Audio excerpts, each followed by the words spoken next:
نحمده ونصلي على رسوله الكريم اما بعد فاعوذ بالله من الشيطان الرجيم بسم الله الرحمن الرحيم رب اشرح لي صدري ويسر لي امري واحلل عقدة من لساني يفقهوا قولي. الحديث السادس ان الحلال بين وان الحرام بين. عن ابی عبد اللہ النعمان بن بشیر رضی اللہ عنہما قال سمعت رسول اللہ صلی اللہ علیہ وسلم یقول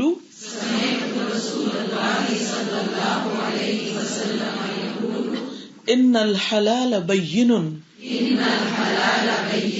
وَإِنَّ الْحَرَامَ بَيِّنٌ وَبَيْنَهُمَا أُمُورٌ مُشْتَبِهَاتٌ لَا يَعْلَمُهُنَّ كَثِيرٌ مِّنَ النَّاسِ فَمَنِ اتَّقَى الشُّبُهَاتِ فَقَدِ اسْتَبْرَأَ لِدِينِهِ وَعِرْضِهِ ومن وقع في الشبهات وقع في الحرام كالراعي يرعى حول الحمى يوشك أن يرتع فيه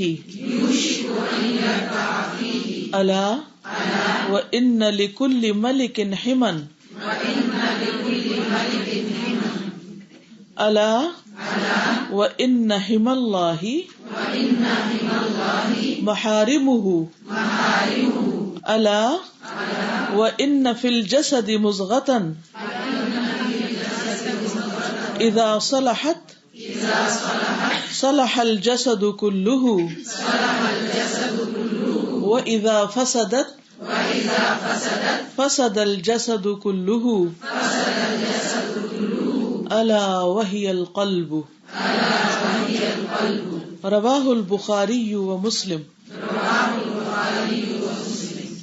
اب حدیث کو دوبارہ سنیے. عن ابی عبداللہ النعمان بن بشیر رضی اللہ عنہما قال سمعت رسول اللہ صلی اللہ علیہ وسلم یقول ان الحلال بین وان الحرام بین وبینہما امور مشتبہات لا يعلمهن كثير من الناس فمن اتقى الشبهات فقد استبرأ لدينه وعرضه ومن وقع في الشبهات وقع في الحرام كالراعي يرعى حول الحمى يوشك أن يرتع فيه ألا وإن لكل ملك حما ألا وإن حمى الله محارمه ألا وإن في الجسد مضغة إذا صلحت صلح الجسد كله وإذا فسدت فسد الجسد كله الا وهي القلب.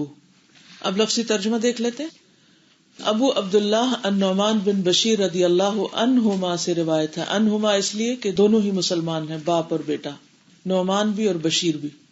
سمعت تو میں نے سنا رسول اللہ صلی اللہ علیہ وسلم سے یقول آپ فرماتے تھے ان الحلال بے شک حلال بین واضح ہے وان الحرام اور بے شک حرام بین واضح ہے وبینہما اور ان دونوں کے درمیان یعنی حلال اور حرام کے درمیان امور کچھ امور ہیں، کچھ معاملات ہیں، مشتبہات شبہ والے یعنی بعض چیزیں شبہ والی ہیں، لا یعلمہن نہیں جانتے ان کو، کثیر بہت سے، من الناس لوگوں میں سے، فمن تو جو کوئی، اتقا بچ گیا یا بچتا رہا، الشبہاتی شبہ والی چیزوں سے، مشتبہ چیزوں سے، فقد پس تحقیق، استبرأ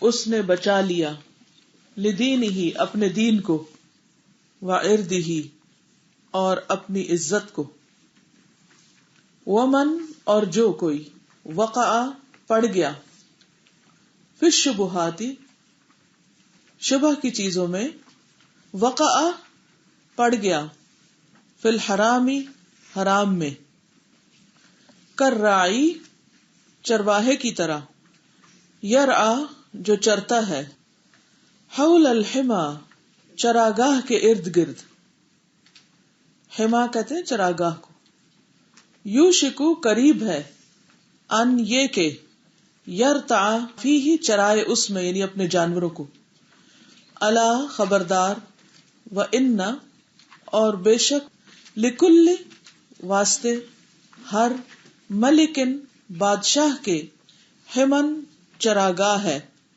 ہر بادشاہ کی ایک چراگاہ ہے، الا خبردار، وان اور بے شک، حم اللہ اللہ کی چراگاہ، محارمہ اس کی حرام کردہ چیزیں ہیں، الا خبردار، وان اور بے شک، فی الجسد جسم میں، مدغتن ایک بوٹی ہے، گوشت کا ٹکڑا ہے، اذا جب، صلحت وہ درست ہوگا، صلح الجسد درست ہو جائے گا جسم، کلہ سارے کا سارا اس کا پورا بدن، وہ اذا اور جب، فسدت وہ بگڑے گا، فسد الجسد بگڑ جائے گا جسم، کلہ سارے کا سارا، الا خبردار، وہیا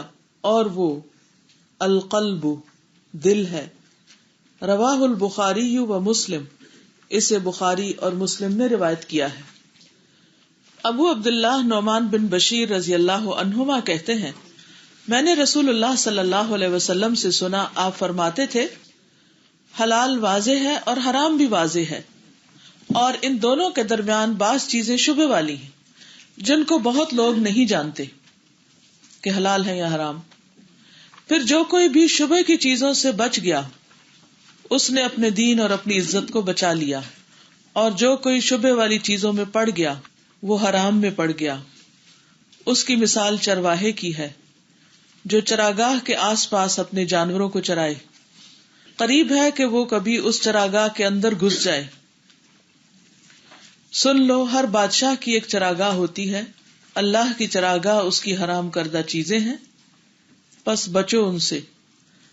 اور سن لو، بدن میں گوشت کا ایک ٹکڑا ہے، جب وہ درست ہوگا تو سارا بدن درست ہوگا، اور جب وہ بگڑے گا تو سارا جسم بگڑے گا۔ سن لو، وہ ٹکڑا دل ہے۔ اب دیکھیے کہ پہلی حدیث کس کے بارے میں تھی؟ نیت کے بارے میں۔ دوسری حدیث دین کا تعارف، اسلام، ایمان، احسان۔ تیسری حدیث پلرز آف اسلام، گڈ۔ چوتھی حدیث انسان کی تخلیق کے بارے میں۔ پانچویں حدیث بدعات کے بارے میں، اور چھٹی حدیث حلال حرام کے بارے میں۔ تو آپ دیکھ رہے ہیں کہ یہ کلیکشن کتنی زبردست ہے۔ اس میں دین کی بنیادی اصولی باتیں بہت خوبصورتی کے ساتھ ایک کے بعد ایک طرح سے سما دی گئی، جیسے ایک لڑی میں پروئے ہوئے موتی ہوں۔ اسی لیے اس کتاب کو بہت زیادہ پذیرائی حاصل ہوئی ہے اوور دی سینچریز۔ مختصر کتاب ہے لیکن دین کی جو اہم ترین باتیں ہیں جو لوگوں کو پتہ ہونی چاہیے ان کو بہت اچھی طرح واضح کرتی ہے اور صحیح احادیث پر مشتمل ہے۔ تو آج ہم انشاءاللہ ایک اور بہت اہم حدیث کے بارے میں پڑھیں گے، اور وہ ہے حلال اور حرام سے متعلق، اور اس کا عنوان ہے ان الحلال بین و ان الحرام بین۔ اس حدیث کی وضاحت بھی ایک اور حدیث سے ہوتی ہے، صحیح بخاری کی حدیث ہے 2051۔ اس میں ہم دیکھتے ہیں کہ نبی صلی اللہ علیہ وسلم نے فرمایا کہ حلال بھی کھلا ہوا ہے، یعنی بالکل واضح ہے، اور حرام بھی ظاہر ہے، لیکن ان دونوں کے درمیان کچھ مشتبہ چیزیں ہیں۔ وَبَيْنَهُمَا أُمُورٌ مُشْتَبِهَةٌ، پس جو شخص ان چیزوں کو چھوڑ دے، فَمَن تَرَكَ مَا شُبِّهَ عَلَيْهِ، جن کے گناہ ہونے یا نہ ہونے میں شبہ ہے، پتہ نہیں گناہ ہے یا نہیں، شبہ والی بات ہے، شک والی بات ہے، تو انسان اگر شک کو چھوڑ دے، یعنی ان چیزوں کو بھی چھوڑ دے، تو وہ ان چیزوں کو تو ضرور ہی چھوڑ دے گا جن کا گناہ ہونا ظاہر ہے، یعنی جو شک والی چیزوں سے بچے گا وہ گناہ سے خود ہی بچ جائے گا۔ لیکن جو شخص شک کی چیزوں کے کرنے کی جرت کرے گا، مشکوک چیزوں کو ہاتھ لگا دے گا، تو قریب ہے کہ وہ ان گناہوں میں مبتلا ہو جائے جو بالکل واضح طور پر گناہ، کہ اس کے دل سے حرام کی جو وحشت ہے یا حرمت ہے وہ نکل جائے گی اور پھر وہ جا حرام میں پڑے گا.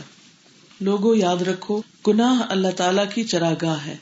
جو بھی چراگاہ کے ارد گرد چرے گا اس چراگاہ کے اندر چلا جانا اس کے لیے غیر ممکن نہیں. یعنی چراگاہ کو تشبیہ دی گئی ہے ایک ایسی جگہ سے کہ جس میں جانا منع ہے، حرام ہے، ممنوع ہے، یعنی ممنوع علاقہ، نو انٹری. تو جو اگر کوئی بھی شخص اگر ایسے بارڈر کے پاس جا کے کھڑا ہو جائے گا کہ جس کے بعد اس کو آگے جانا منع ہے تو کیا ہوگا کہ وہ کسی بھی وجہ سے غلطی سے شبہ سے اس کے اندر جا پڑے گا. اس لیے اس سے بھی بچ کے رہو. بہت ہی اہم حدیث ہے اور یہ احکام کے بارے میں ہے. ٹھیک ہے، دین میں کچھ چیزیں عقیدے سے متعلق ہیں، کچھ عبادات سے متعلق ہیں اور کچھ احکام سے متعلق ہیں، یعنی لیگل میٹر سے متعلق ہیں یا رولنگ سے متعلق ہیں جو اسلام کی ہمیں دی گئی ہیں، یعنی اسلام کو جو عملی پہلو ہے اس سے متعلق. تو احکام کی یہاں 3 قسمیں بتائی گئی، یعنی 3 طرح کے کام ہوتے ہیں.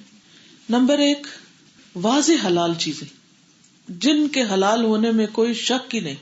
مثلا اگر میں یہ پانی پی رہی ہوں تو آپ میں سے کوئی کہے گا کہ یہ حرام ہے؟ کہیں گے کیوں؟ کیونکہ پانی کا حلال ہونا بچے کو پتا ہے، بالکل واضح، کلیئر، کوئی شک نہیں، جتنا چاہو پیو. ٹھیک ہے، یہ ہے واضح. کوئی اور مثال دیجیے. مثلا فروٹ، ویٹ، سبزی، آٹا، چاول وغیرہ وغیرہ. ٹھیک ہے، اسی طرح جو لباس ہم پہنتے ہیں، تو یہ چیزیں بالکل واضح ہیں، حلال ہیں، جائز ہیں. کچھ چیزیں ایسی ہیں کہ جن کے حرام ہونے میں کوئی شک ہی نہیں. مثلا زنا، کسی کو کوئی ڈاؤٹ ہی نہیں کہ وہ حرام ہے، کوئی کسی طریقے سے بھی کھینچ تان کے اس کو حلال نہیں کر سکتا، جائز نہیں کر سکتا، سب کو پتا ہے. اسی طرح شراب پینا، جھوٹ بولنا، چوری کرنا، ماں باپ کی نافرمانی کرنا واضح طور پر حرام ہے اور سب کو پتا ہے کہ حرام ہے. لیکن کچھ چیزیں ایسی ہیں کہ جن کے بارے میں حلال یا حرام ہونا بالکل واضح نہیں ہے. اس کی وجہ کوئی بھی ہو سکتی. بعض اوقات لا علمی، کو پتہ نہیں ہے، کوئی نئی چیز ہے، ان سین ہے، ان یوزول قسم کی ہے، تو انسان شک میں پڑ جاتا ہے، پتہ نہیں یہ پھر جائز بھی ہے یا نہیں، حلال بھی ہے یا نہیں. تو بعض اوقات اس کی دلیل نہیں ہوتی، بعض اوقات لا علمی ہوتی، بعض اوقات علم ہوتا ہے لیکن ہاف اینڈ ہاف ہوتا ہے، شک ہوتا ہے، یا کسی سے کچھ سنا ہوتا ہے، کسی سے کچھ سنا ہوتا ہے، تو وہ ایک گرے ایریا بیچ میں آ جاتا ہے. تو اسلام میں ہر چیز بلیک اینڈ وائٹ نہیں ہے. کچھ ایریاز ٹوٹل بلیک ہیں، وہ بھی سب کو نظر آ رہے ہیں، اور کچھ کلیئر کٹ، واضح، روشن. لیکن کچھ بیچ میں گرے ایریا بھی ہے، اور وہ ٹیسٹ کے لیے ہے، امتحان کے لیے، کہ یہاں آ کے کیا کرتے ہیں، واپس پلٹ جاتے ہیں حلال کی طرف یا آگے کو جاتے ہیں حرام کی طرف. تو بہتر کیا ہے، کیا کرے انسان کہ بلیک ایریا تو بلیک ہے، گرے سے بھی بچے. تو جو شخص گرے ایریا سے بچے گا اس کے لیے کیا ہوگا؟ کہا گیا کہ جو شبہات سے، شک والی چیزوں سے، گرے ایریا سے بچے گا وہ اپنا دین اور عزت بچا لے گا، کوئی اس پہ انگلی نہیں اٹھائے گا، اس کا دین بھی محفوظ ہوگا، اس کے دین میں فساد نہیں ہوگا، بگاڑ نہیں ہوگا. مثلا کوئی پانی پی رہا ہے تو کوئی اس کے اوپر انگلی نہیں اٹھا سکتا تم پانی کیوں پی رہے ہو. اسی طرح کوئی ایپل کھا رہا ہے تو کوئی یہ نہیں کہے گا کہ یہ تم ایپل کیوں کھا رہے، تم ایپل کھاتے ہو، نہیں، سب کو پتا حلال ہے، کچھ نہیں کہے گا. لیکن اگر وہ شراب کی خالی بوتل میں پانی پی رہا ہے تو ایک دم دوسرے شک میں پڑ جائیں گے کہ کہیں شراب تو نہیں پی رہا، تو وہ کہ نہیں میں شراب نہیں پی رہا، بس میں صرف اس کی بوتل یوز کر رہا ہوں. تو اس سے بھی منع کیا گیا نا کہ شراب کے برتن بھی انسان نہ استعمال کرے تاکہ وہ شک میں نہ پڑے. پھر اسی طرح مثال سے بات سمجھائی گئی کہ جیسے ایک شیپرڈ ہوتا ہے جو شیپ کی گریزنگ کے لیے لے جاتا ہے ان کو، تو کچھ ایریاز تو اس کے لیے حلال ہوتے ہیں لیکن کچھ ایریاز میں وہ شیپ لے جا نہیں سکتا. اب وہ بعض اوقات کنٹرول میں نہیں رہتی، اگر وہ ان کو کسی دوسرے کے گریزنگ ایریا کے قریب لے جائے گا، اندر نہ بھی لے جائے اور اس کی نیت بھی نہ ہو، تو وہ ہو سکتا ہے کہ اچانک کوئی بکری بھاگ کے یا بھیڑ بھاگ کے ادھر چلی جائے. تو انسان کا جو نفس ہوتا ہے وہ بھی حیوانی سطح پر ہوتا ہے، تو جب انسان شک والے موقع پر ہوتا ہے تو کبھی اس کا نفس اس کو اتنا مجبور کر دیتا ہے کہ چلو تھوڑی سی چکھ لیتے ہیں، تھوڑی سی سے کیا فرق پڑتا ہے، لوگ تو اتنا کرتے ہیں، خیر ہے کوئی بات نہیں، تو وہ حرام میں جا پڑے گا، جس کی وجہ سے پھر وہ اللہ کی حدود کو توڑ دے گا. تو حرام کو بالکل واضح کر کے باؤنڈری لائن اس کی لگا دی گئی ہے، بتا دی گئی ہے، اور اس کے قریب جانے سے بھی منع کیا گیا. اسی کو فقہ کی اصطلاح میں سد الذریعہ کہتے ہیں، یعنی اس راستے پہ بھی نہ جاؤ جس کا اختتام غلط جگہ پر ہوتا ہو. لیکن یہ کون بتائے گا؟ یہ انسان کا ضمیر بتائے گا کہ یہ شک والی چیز ہے، کہ یہ کچھ ٹھیک نہیں لگتی. تو جہاں شک گزر جائے وہاں سے انسان پلٹ آئے، بچ جائے. اور پھر آپ صلی اللہ علیہ وسلم نے دل کی طرف اشارہ کیا کہ خبردار، جسم میں گوشت کا ایک ٹکڑا ہے، اگر وہ ٹھیک ہو تو سب ٹھیک ہو جائے گا. یعنی گرے ایریا سے بچنے کے لیے عقل کا استعمال ضروری ہے جو دل کے اندر ہے، اور اگر عقل سے کام نہیں لیا تو پھر کیا ہوگا؟ فَإِذَا فَسَدَتْ، دل پہ اگر خواہشات غالب ہیں، شیطان نے قابو کیا ہوا ہے، تو پھر سارا جسم بگڑ جائے گا اور انسان حرام میں پڑ جائے گا. الا وہی القلب، سنو وہ گوشت کا ٹکڑا کیا ہے؟ دل ہے. ٹھیک ہے، تو کیا خیال ہے تھوڑی سی وضاحت کے بعد میں آپ کو ذرا حدیث کی عربی سنوا دوں؟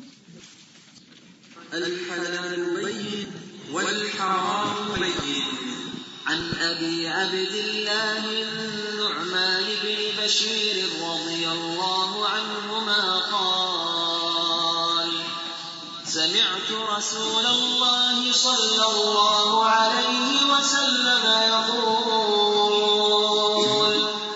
إن الحلال بين وإن الحرام بين وبينهما أمور مشتبهات لا يعلمهن كثير من الناس فمن اتقى الشبهات فقد استبرأ لدينه وعرضه ومن وقع في الشبهات وقع في الحرام كالراعي يرعى حول الحمى يوشك أن يرتع فيه ألا وإن لكل ملك حمى ألا وإن حمى الله محارمه ألا وإن في الجسد مضغة إذا صلحت صلح الجسد كله وإذا فسدت فسد الجسد كله ألا وهي القلب. صحیح مسلم کی ایک روایت میں آتا ہے کہ رسول اللہ صلی اللہ علیہ وسلم نے ایک دن اپنے خطبے میں ارشاد فرمایا، سنو میرے رب نے مجھے یہ حکم دیا ہے کہ میں تم لوگوں کو وہ باتیں سکھا دوں کہ جن باتوں سے تم لا علم ہو، یعنی جو تمہیں پتا نہیں. تو ہمیں کیا کرنا چاہیے؟ ہمارے اوپر کیا لازم ہے کہ جو باتیں ہمیں نہیں پتا وہ پتا کر لینی چاہیے، کیونکہ دنیا میں ایک ہی دفعہ آئے ہیں، چانس نہیں لے سکتے، رسک نہیں لینا چاہیے کہ اچھا یہ بھی ہو گیا تو ٹھیک ہے، وہ بھی کر لیا تو ٹھیک ہے، فلاں بھی ٹھیک ہے اور فلاں بھی ٹھیک ہے. ٹھیک ایک ہی چیز ہوتی ہے، ایک ہی چیز رائٹ ہوتی ہے، ہر چیز رائٹ نہیں ہوتی. تو فرمایا کہ میں تم لوگوں کو وہ باتیں سکھا دوں جن باتوں سے تم لا علم ہو. میرے رب نے آج کے دن وہ باتیں مجھے سکھا دی ہیں.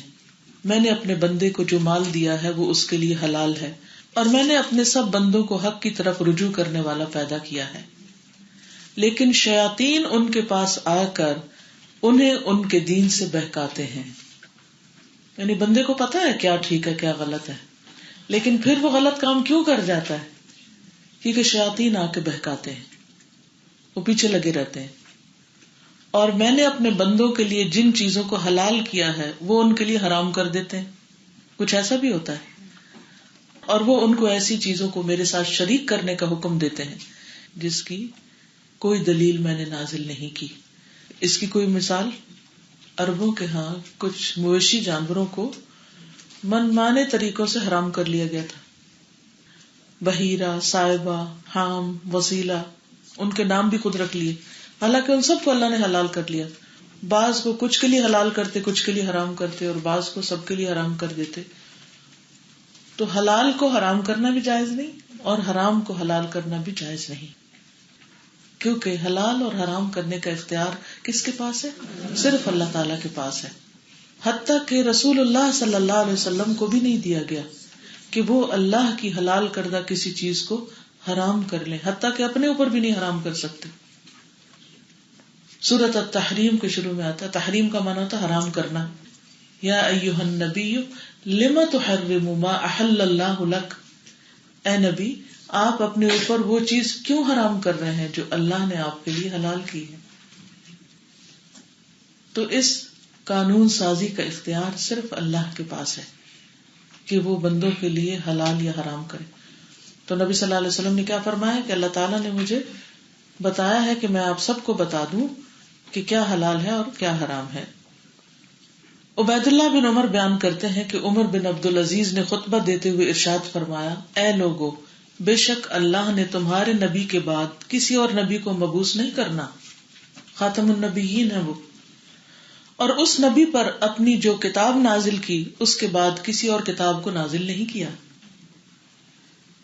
لہذا اپنے نبی کی زبان کے ذریعے اللہ تعالیٰ نے جن چیزوں کو حلال کر دیا وہ قیامت تک حلال رہیں گی، کسی اور کے پاس اختیار نہیں کہ ان کو حرام کرے. اور اپنے نبی کی زبان کے ذریعے جن چیزوں کو حرام قرار دیا وہ قیامت تک حرام رہیں گی. تو کسی مجتہد کو، کسی اسکالر کو، کسی قاضی کو، فقیہ کو، محدث کو، مفسر کو واضح حرام کو حلال کرنے کا کوئی اختیار نہیں کہ کوئی یہ کہے کہ اچھا اس حالت میں سود لے سکتے ہیں یا سود پہ گھر لے سکتے ہیں یا اس حالت میں یہ غلط کام کر سکتے ہیں. نہیں، حرام حرام ہے اور بہت واضح ہے، اور اس میں پڑھنا انسان کے لیے اس کی دین اور عزت کے لیے نقصان کا سبب ہے. کل بھی ہم نے حدیث پڑھی تھی کہ رسول اللہ صلی اللہ علیہ وسلم نے فرمایا کہ میانہ روی کے ساتھ رزق کی تلاش کرو، حلال روزی حاصل کرو اور حرام کو چھوڑ دو. یعنی جلد بازی نہ کرو، اگر تھوڑا انتظار بھی کرنا پڑے اپنے مقصد تک پہنچنے کے لیے تو حلال ذریعہ اور حلال طریقہ ہی اختیار کرو، ورنہ دین اور عزت دونوں کو نقصان ہوگا.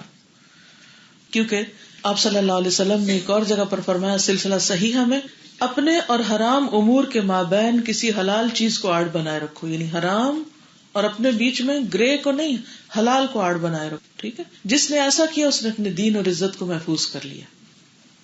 نبی صلی اللہ علیہ وسلم نے اس بارے میں بھی پیشن گوئی کی تھی کہ ایک زمانہ ایسا آئے گا کہ لوگوں کے اندر حلال اور حرام کی کوئی تمیز ہی نہیں رہے گی، پرواہ ہی نہیں کریں گے، کچھ بھی ملے گا لے لیں گے.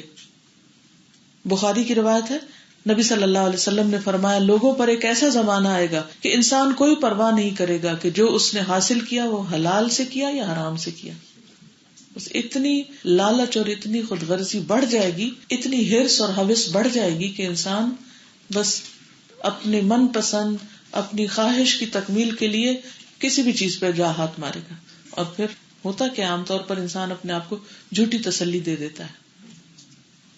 تو قرآن مجید سے، نبی صلی اللہ علیہ وسلم کی سنت سے حلال اور حرام واضح طور پر ہمیں پتہ چلتے ہیں. لیکن کچھ چیزیں ایسی ہیں کہ جو بیچ کا گرے ایریا ہیں ان کے بارے میں عموماً انسان شک و شبے کا شکار رہتا ہے.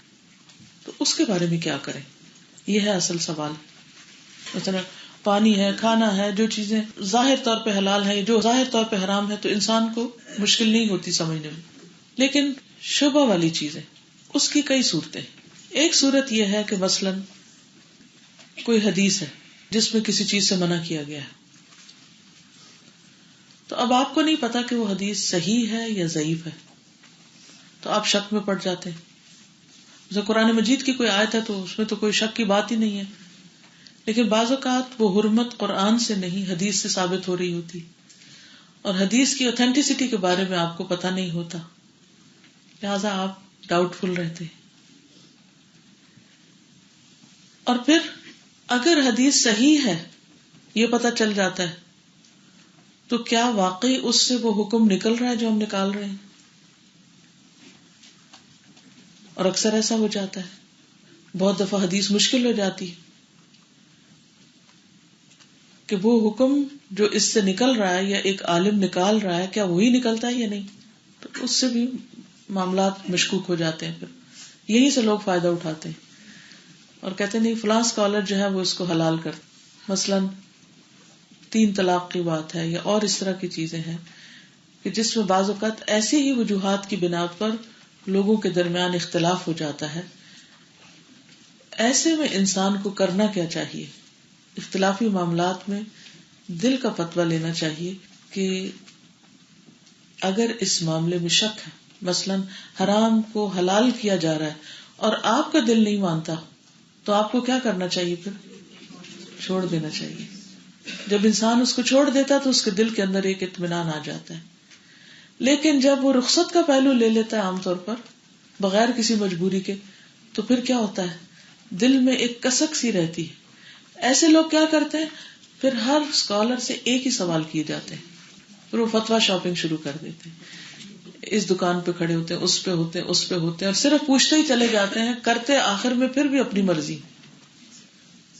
اس کا حل کیا ہے؟ اللہ کا ڈر، تقویٰ، کہ ہمارا معاملہ بندوں کے ساتھ نہیں ہے، اللہ سبحانہ وتعالیٰ کے ساتھ ہے.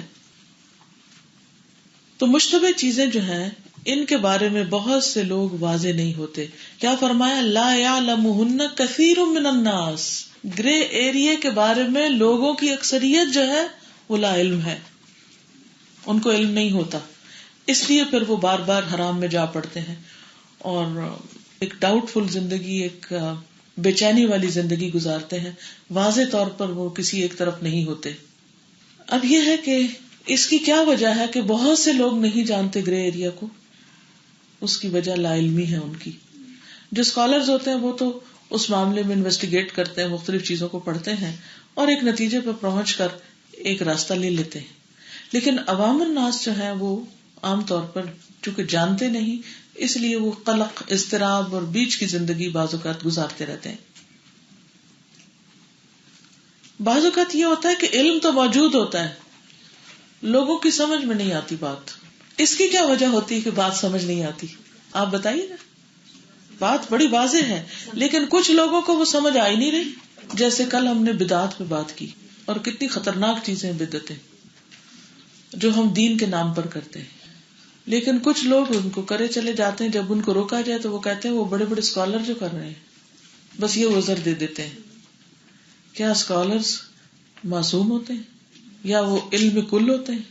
کیا وہ انبیاء ہوتے ہیں، معصوم ہوتے ہیں؟ نہیں، وہ بھی انسان ہوتے ہیں اور بعض اوقات ان کی سمجھ میں کوئی فرق ہو سکتا ہے، ان کو بھی سمجھ نہیں آ رہی ہوتی کوئی بات. تو اللہ سبحانہ وتعالیٰ نے ہم سے یہ دلیل نہیں لینی کہ چونکہ فلاں کہہ رہا تھا اس لیے میں نے کر لیا. جب کسی معاملے میں شک ہو تو شک کو دور کر لینا چاہیے اور دلیل معلوم کر لینی چاہیے. اور اس کے سمپل طریقہ ہے. کیا یہ قرآن میں لکھا ہوا ہے؟ کیا نبی صلی اللہ علیہ وسلم نے کیا ہے؟ یا آپ کی سنت سے کچھ ثابت ہے؟ کوئی چیز ایسی ملتی ہے کہ صحابہ کرام یہ سب کرتے ہوں؟ تو بات واضح ہو جاتی ہے.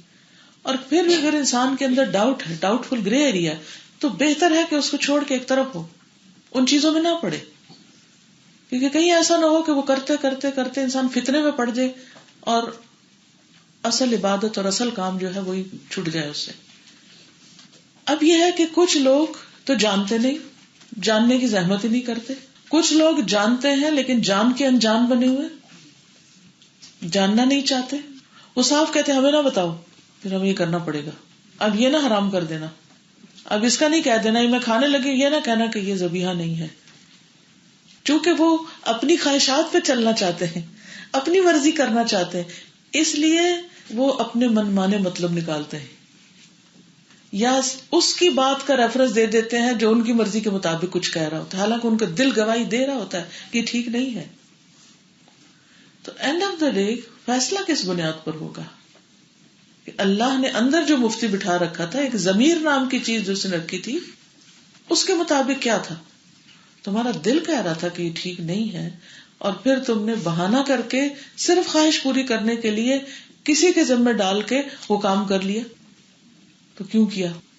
اور یہ تقویٰ کے خلاف ہے. تقویٰ کیا ہے؟ شک والی چیز کو چھوڑ دینا. تو بعض اوقات انسان کی خواہشات انسان کو جاہل بنا دیتی ہیں، اور اس وقت اس کی جو خواہشات ہیں وہ اس کے اوپر اتنی حاوی ہو جاتی ہیں کہ وہ ایک بات کو جانتے ہوئے بھی انجان ہو جاتا ہے، یعنی خواہشات اس کو اندھا کر دیتی ہیں. بعض اوقات یہ ہوتا ہے کہ ایک بری چیز کو شیطان بہت خوشنما بنا دیتا ہے. انسان کو پتا ہے کہ یہ ٹھیک نہیں. مثلاً ایک مرد کا کسی عورت کے حسن کی طرف دیکھنا، جب اٹریکشن فیل ہو رہی ہو تو کیا حکم ہے؟ مت دیکھو. لیکن عموماً لوگ اس وقت کیا کرتے ہیں؟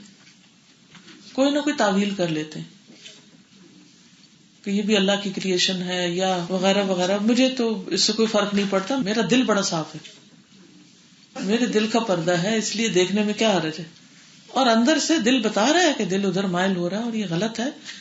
تو ایک معمولی شکل و صورت کی عورت کو بھی شیطان اتنا حسین بنا دیتا ہے کہ اپنی بیوی اس کو بالکل بے وقوف نظر آتی ہے.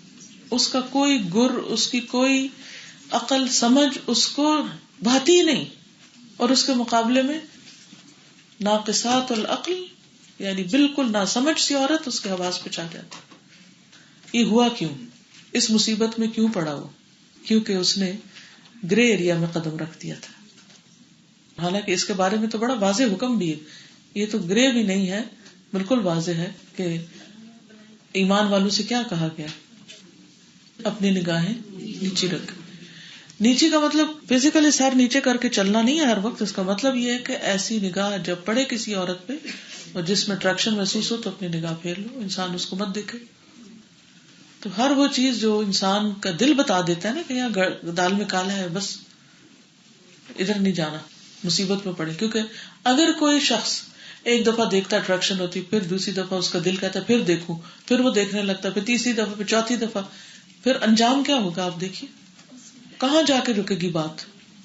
کیسی کیسی خرابیاں اور کیسی کیسی گھروں کی بربادیاں بعض اوقات ہو جاتی ہیں ایسی ہی کسی چھوٹی سی غلطی سے کہ جس کے پیچھے صرف ایک خواہش نفس نے انسان کو جاہل بنا دیا، اور اس نے اپنا گھر بار عزت دین، یہ کہا نا جو شبہ میں پڑ گیا اس نے کیا کیا؟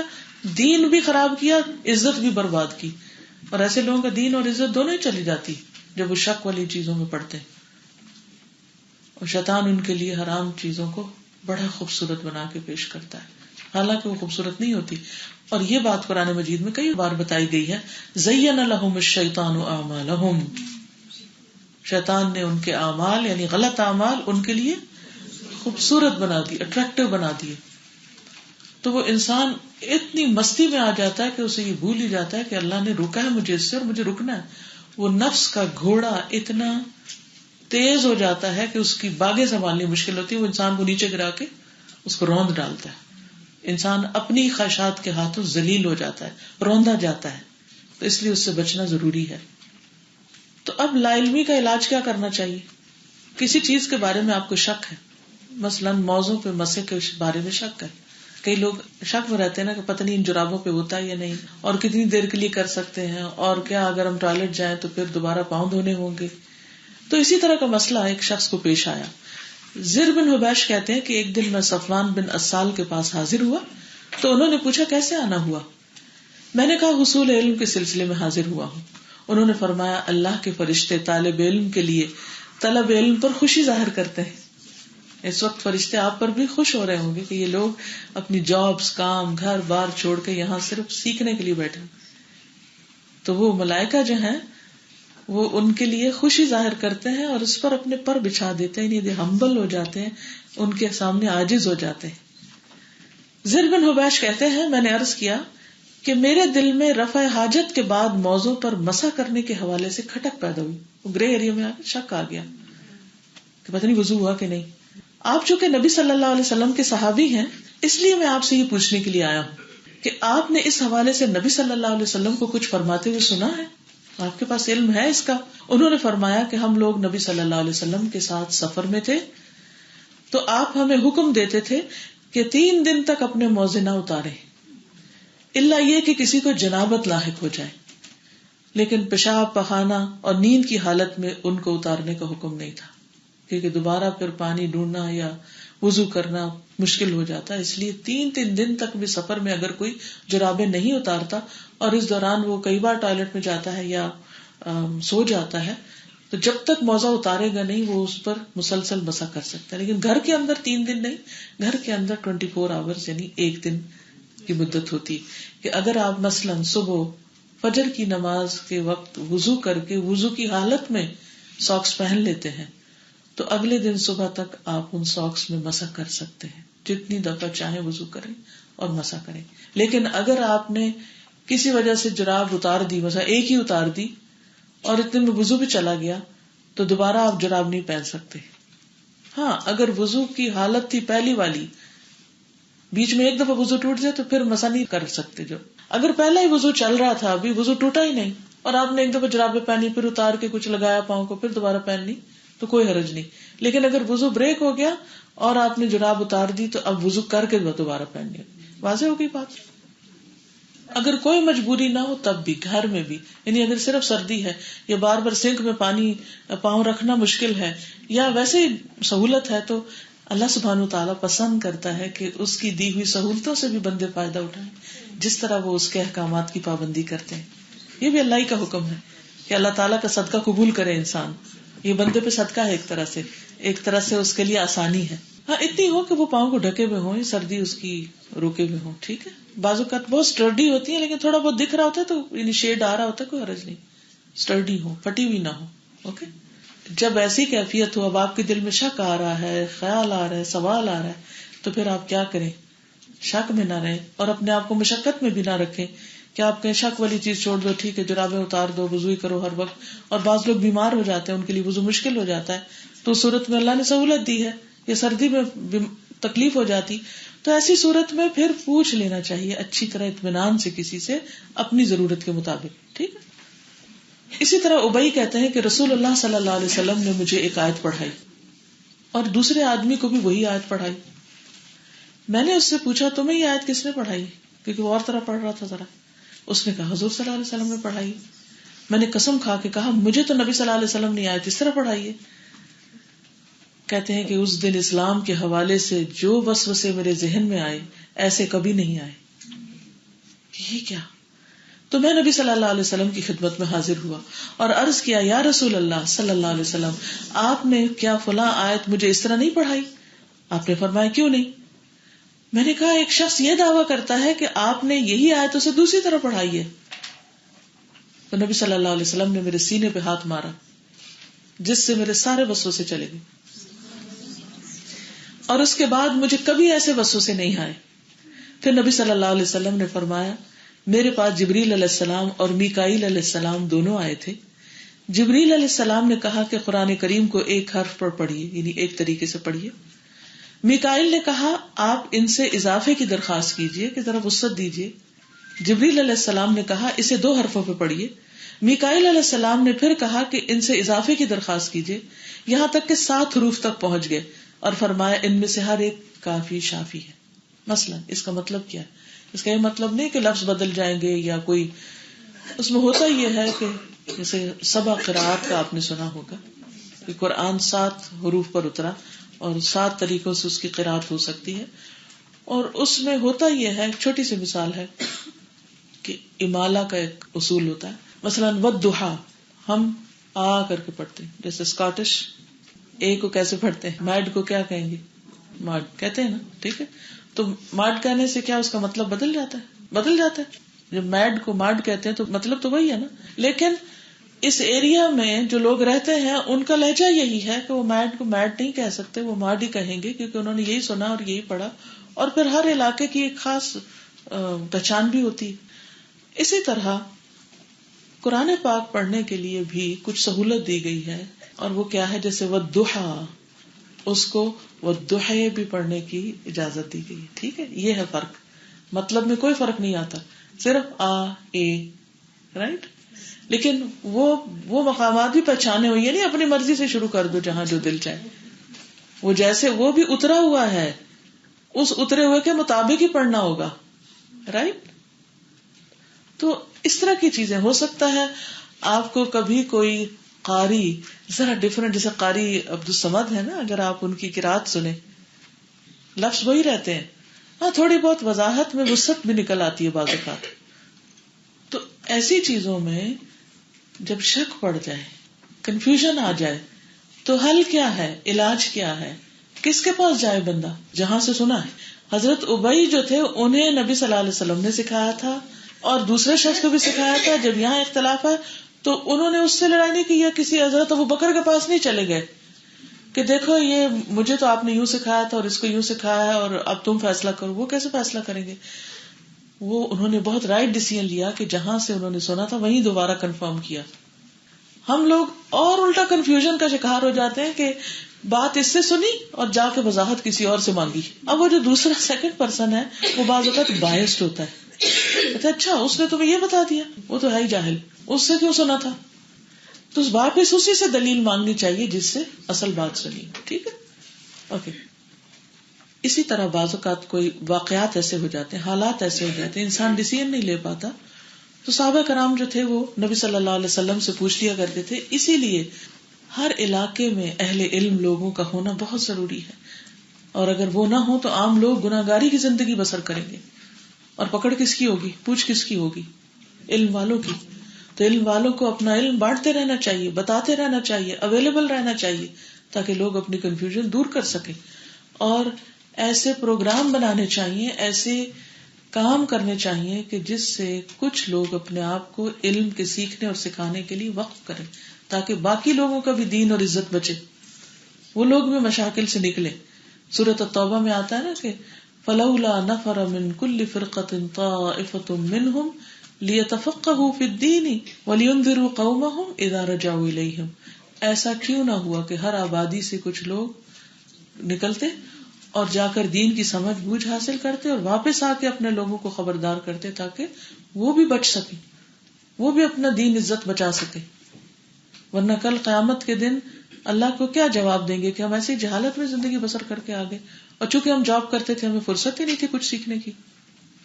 تو اس لیے میک شور کہ حدیث سیکھنے کا یہ سلسلہ یہیں ختم نہ ہو جائے، بعد میں بھی ضرور وقت نکالیں اور اس کو اگر روز نہیں تو ہفتے میں 1 دن 2 دن کنٹینیو کریں تاکہ ہمارے شکوک و شبہات جو ہیں وہ دور ہو اور صحیح علم ہمارے اندر آئے تاکہ ہمارا تزکیہ ہو سکے. دیکھیے صاف پانی جاتا ہے تو ڈیٹاکس ہوتے ہیں نا، ہمارے جسم کے اندر سے کلینزنگ ہوتی. تو اسی طرح صاف ستھرا واضح دلیل والا علم جاننا بہت ضروری ہے تاکہ اندر سے امپیورٹیز نکلتی جائیں، شکوک و شبہات نکلتے جائیں، اور ہم جو کچھ کریں بالکل اطمینان کے ساتھ کریں، شرح صدر کے ساتھ کریں. اور یہ ہماری ذمہ داری ہے علم حاصل کرنا. یعنی کچھ لوگوں کے لیے اگلے لیول پر علم حاصل کرنا یہ کہ فریضہ ہے. ٹھیک ہے نا، طلب العلم فریضۃ علی کل مسلم. تو سب لوگوں کے لیے جاننا ضروری ہے، جہالت میں نہیں رہیے.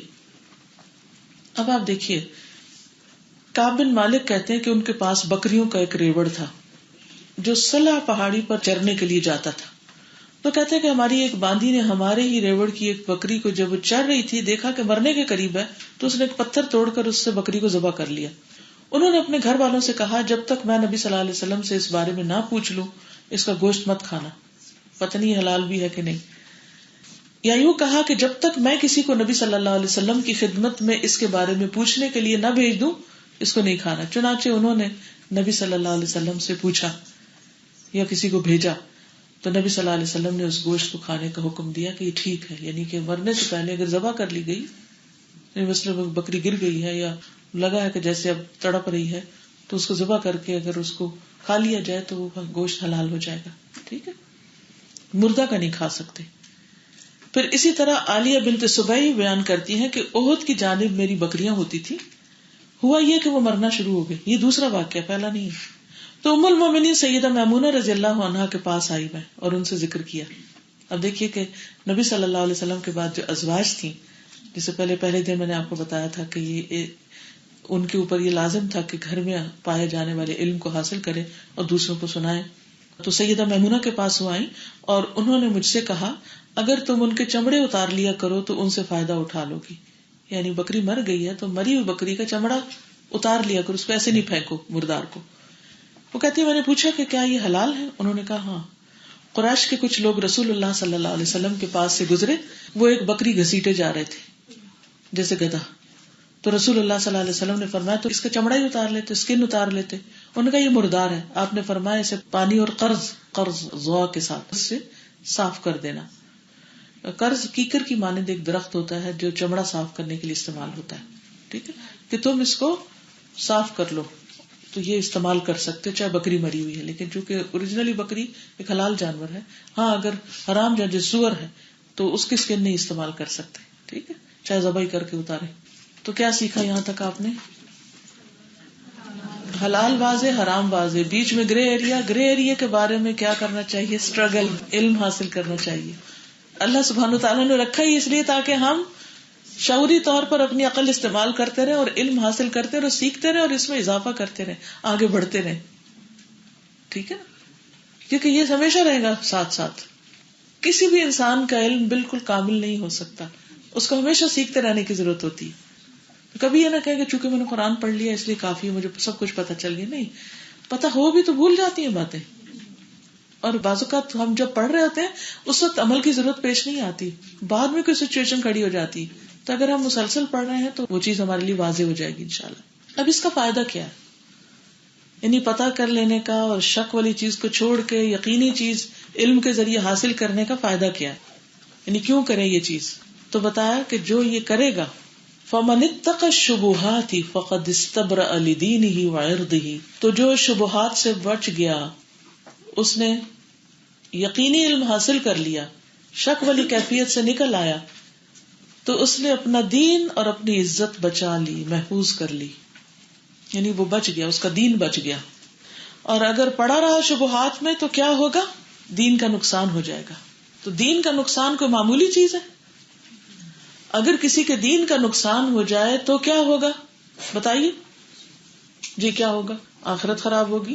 اور آج کل مسلمانوں کی عزت کیسی ہے؟ وقار اور عزت بچی ہوئی ہے, سکون تباہ و برباد ہے. کیا وجہ ہے؟ دوسری قومیں مسلمانوں سے کیوں نہیں ڈرتی, کیوں نہیں عزت کرتی ان کی؟ کیونکہ وہ اپنے دین پر نہیں, ان کا کوئی قول و قرار نہیں. کہیں گے یہ ہے مسلمان, اس کو مسلمان ہونا کہتے ہیں. اسی طرح ایک انسان اچھا بھلا دیندار ہے, پڑھا لکھا ہے, سمجھدار ہے, لیکن وہ شبے میں پڑ گیا ہے, وہ شبے والی چیزیں اختیار کرنی شروع کر دی, تو سب کی انگلیاں اٹھے گی نا کہ ویسے تو یہ بڑا دیندار بنتا ہے, اور یہ دیکھو کہاں جا رہا ہے, روز اس کو نائٹ کلب کے پاس دیکھتے ہیں. تو ایسی چیز جگہوں کے پاس سے بھی نہیں گزرنا چاہیے. آپ کو یاد ہوگا کہ نبی صلی اللہ علیہ وسلم ایک دفعہ اعتکاف کی حالت میں تھے, تو حضرت صفیہ ان سے ملنے کے لیے آئیں, تو مسجد سے باہر ذرا ان سے بات کرنے لگے. اتنے میں 2 لوگ جا رہے تھے, تو آپ نے ان کو روک کے فرمایا کہ یہ میری بیوی ہے. کیوں؟ انہوں نے کہا یا رسول اللہ, ہم آپ کے بارے میں تو نہیں شک کر سکتے. تو اصل بات یہی ہے کہ جو شک سے نکال دے لوگوں کو, اس کا دین عزت دونوں بچ جاتے ہیں, ورنہ اس کا دین بھی مشکوک ہو جائے گا.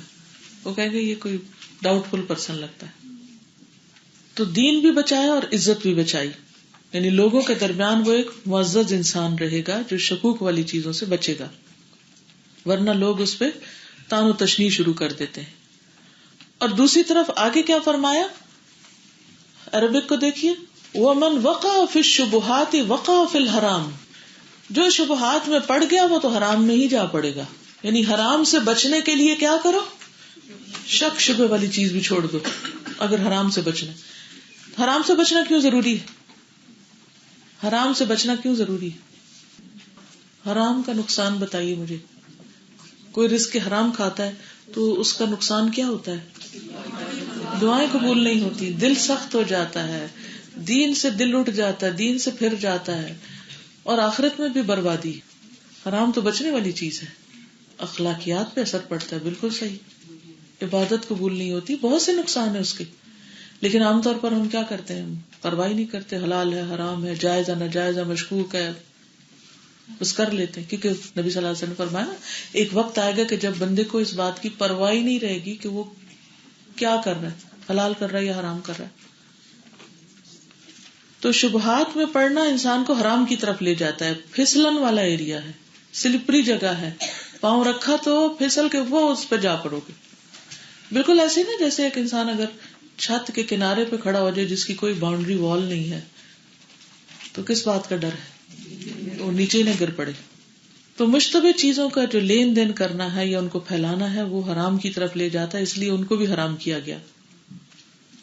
اور پھر یہ ہے کہ وہ حرام میں واقع ہونے کا ذریعہ ہے، اس لیے ممنوع ہے وہ بھی. اب کرنا کیا چاہیے؟ اس سے پیچھے والی جگہ پہ آپ دیکھیے، فَمَنِ اتَّقَى الشُّبُهَاتِ، تو شبہات سے بچ جانا چاہیے، شک والی چیزیں چھوڑ دینی چاہیے، جس سے دل میں کھٹک آئے اس کو چھوڑ دینا چاہیے یا پھر کھٹک دور کر لینی چاہیے. نبی صلی اللہ علیہ وسلم نے فرمایا جو چیز تمہارا دل ناپسند کرے اسے چھوڑ دو، جو تمہارا دل نہیں مانتا وہ مت کرو. ایک آدمی نے نبی صلی اللہ علیہ وسلم سے پوچھا کہ گناہ کیا ہوتا ہے، گناہ کیا ہے؟ آپ نے فرمایا جب کوئی چیز تمہارے دل میں کھٹکے تو اسے چھوڑ دو. الاثم ما حاک فی نفسک، گناہ وہ ہے جو تمہارے دل میں کھٹک جائے اور تمہیں ڈر لگے کہ لوگوں کو پتہ چل جائے گا، یعنی جو لوگوں سے چھپا رہے ہو تم. نبی صلی اللہ علیہ وسلم فرمایا کرتے تھے شک والی چیز کو چھوڑ دو اور بے شک چیزوں کو اختیار کرو. سچائی میں اطمینان ہے اور جھوٹ میں شک ہے. اور جب انسان ہر وقت شک والی زندگی بسر کرتا ہے نا تو اس کے اندر بے چینی اور ایک ان ریسٹ کی کیفیت پیدا ہو جاتی ہے جو آہستہ آہستہ کئی خرابیوں کا باعث بننے لگتی. انس کہتے ہیں کہ نبی صلی اللہ علیہ وسلم ایک گری ہوئی کھجور پر گزرے تو آپ نے فرمایا اگر اس کے صدقہ ہونے کا شبہ نہ ہوتا تو میں کھا لیتا. یعنی آپ نے کیا کیا؟ چونکہ شک تھا اس لیے وہ کھجور نہیں کھائی.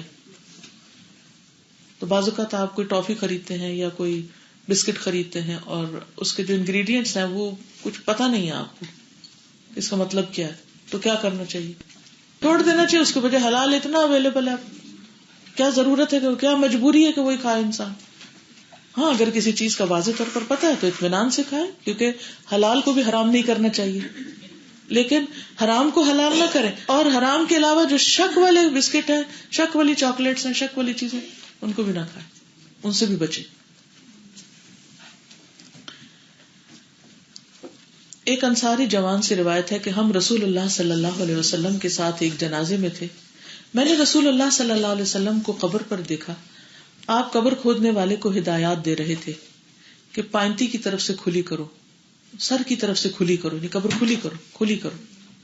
جب آپ واپس ہوئے تو آپ کو ایک عورت کی طرف سے دعوت دینے والا ملا کہ یہ ایک خاتون ہے، یعنی جنازے قبرستان سے واپس جا رہے تھے تو ایک عورت نے آپ کو انوائٹ کیا. تو آپ صلی اللہ علیہ وسلم اس کے گھر تشریف لے گئے. اس نے آپ کو کھانا پیش کیا، ساتھی بھی تھے آپ کے ساتھ. تو آپ صلی اللہ علیہ وسلم نے اپنا ہاتھ بڑھایا، پھر لوگوں نے بھی بڑھایا اور سب کھانے لگے.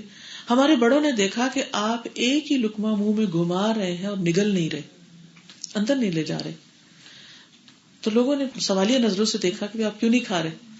تو آپ نے فرمایا میں محسوس کرتا ہوں کہ یہ گوشت ایسی بکری کا ہے جو اس کے مالک کی اجازت کے بغیر ذبح کی گئی ہے، مالک کی اجازت کے بغیر ذبح کی ہوئی ہے، اللہ تعالیٰ کی طرف سے آپ کو خبر دے دی گئی. تو آپ نے اس عورت کو بلوایا اور اس سے پوچھا کہ یہ کیسی بکری ذبح کی ہے تم نے؟ تو اس نے کہا اللہ کے رسول صلی اللہ علیہ وسلم میں نے بقیع کی طرف ایک آدمی کو بھیجا کہ میرے لیے بکری خرید لائے، مگر بکری نہیں ملی.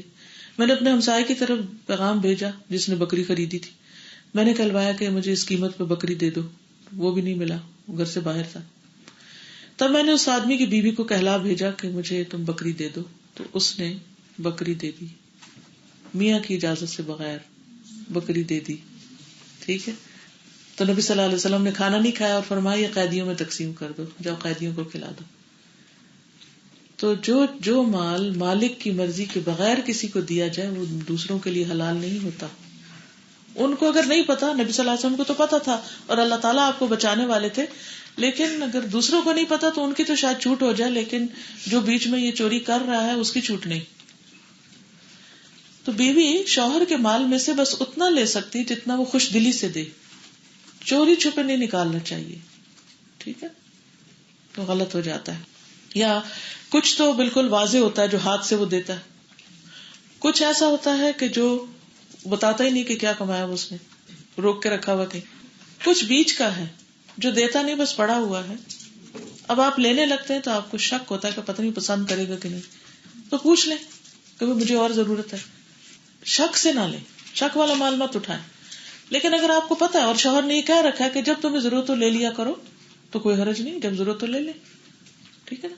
تو شک کی کیفیت میں رہنا ناپسندیدہ ہے. اور آہستہ سا کیا ہوگا، شک والی چیز لیتے لیتے ایک دن انسان اس میں سے بھی جا ہاتھ مارے گا کہ جو اس کے لیے واقعی ممنوع ہے. آپ نے مثال کس کی دی؟ کررائی، شپرڈ کی، چرواہے کی، کہ اس کی مثال چرواہے کی طرح ہے. چرواہا جو اونٹ کو چرائے یا بکریوں کو یا گائے وغیرہ کو، جو اپنے جانوروں کو اس جگہ کے آس پاس چراتا ہے جو محفوظ ہے، یعنی جو کسی کی پروہیبٹڈ ایریا ہے، ریزروڈ ایریا ہے، جس کی باؤنڈریز ہیں. کیونکہ کبھی ایسا ہوتا ہے کہ ایک جگہ کی حد بندی کر دی جاتی ہے، اس کو بارڈر لائن اس پہ لگا دی جاتی ہے، تو اس میں جانور چرانا منع ہوتا ہے. تو خواہ وہ حق کے ساتھ محفوظ کی ہو کسی نے یا ناحق کے ساتھ، حکومت کی طرف سے ہو یا کسی شخص کا اپنا کوئی ایریا ہو، کوئی لینڈ ہو، کوئی گارڈن ہو، کوئی فارم ہو، کچھ بھی ہو، تو جب پتا ہو اور اس نے روک رکھا ہو کہ یہاں کوئی کسی کا جانور نہ آئے، تو پھر وہ محفوظ ایریا ہوتا ہے، اس میں کسی کو جانے کی اجازت نہیں ہوتی، جانا بھی نہیں چاہیے. اب اگر کوئی شخص اس کے اندر تو نہ جائے لیکن اس کی باؤنڈری لائن کے پاس پاس جانور چرائے، تو ہو نہیں سکتا کہ کوئی جانور نہ آئے. تو فرمایا یہی مثال ہے اس شخص کی جو مشکوک ایریا میں پھرتا ہے، قریب ہے کہ وہ حرام میں جا پڑے. تو حرام کے قریب جانے سے بھی بچنا چاہیے. اصل سبق یہ ہے، حرام میں پڑنا تو دور کی بات، اس کے قریب بھی نہ پھٹکو. اس کو رسول اللہ صلی اللہ علیہ وسلم نے ایک بڑی زبردست مثال کے ساتھ واضح فرمایا ہے.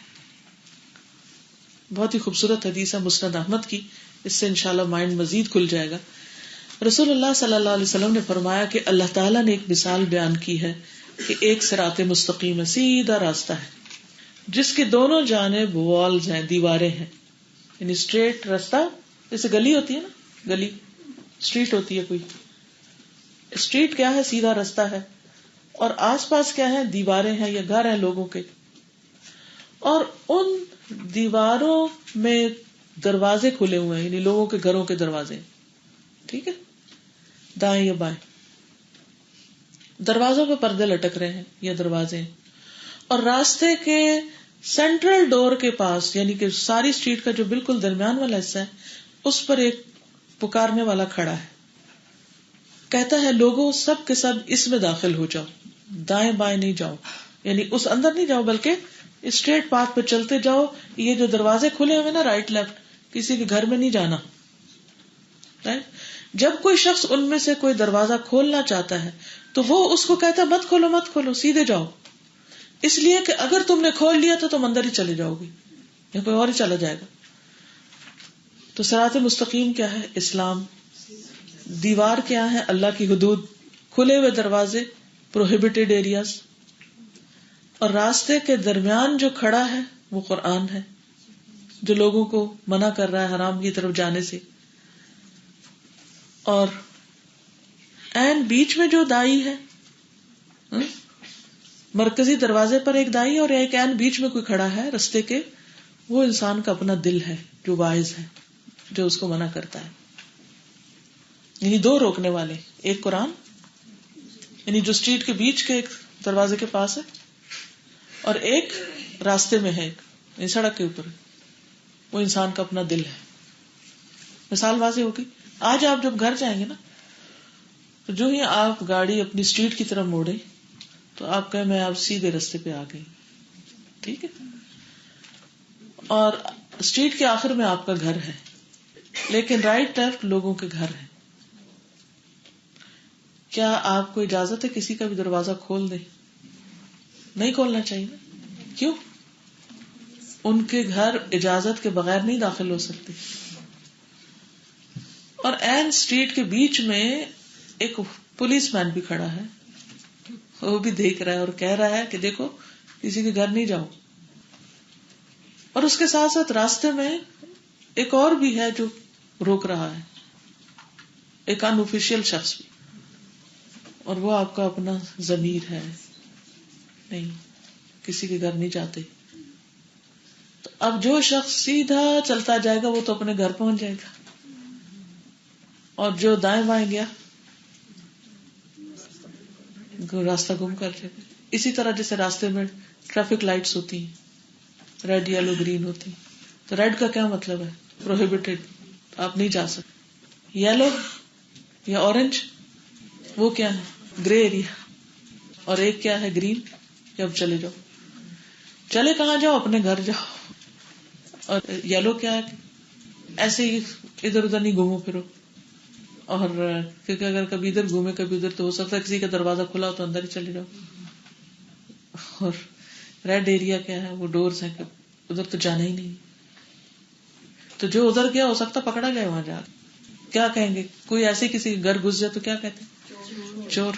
تو اس کی عزت کا کیا ہوگا اور اس کے دین کا کیا ہوگا؟ وہ لاکھ کہ میں چوری کے لیے نہیں آیا، لیکن کوئی چھوڑے گا اس کو؟ تو ہر انسان کو قرآن بھی بتا رہا ہے. یہ الگ بات ہے کہ آنکھیں بند کیے رکھے ہم سنے ہی نہ اس کی بات.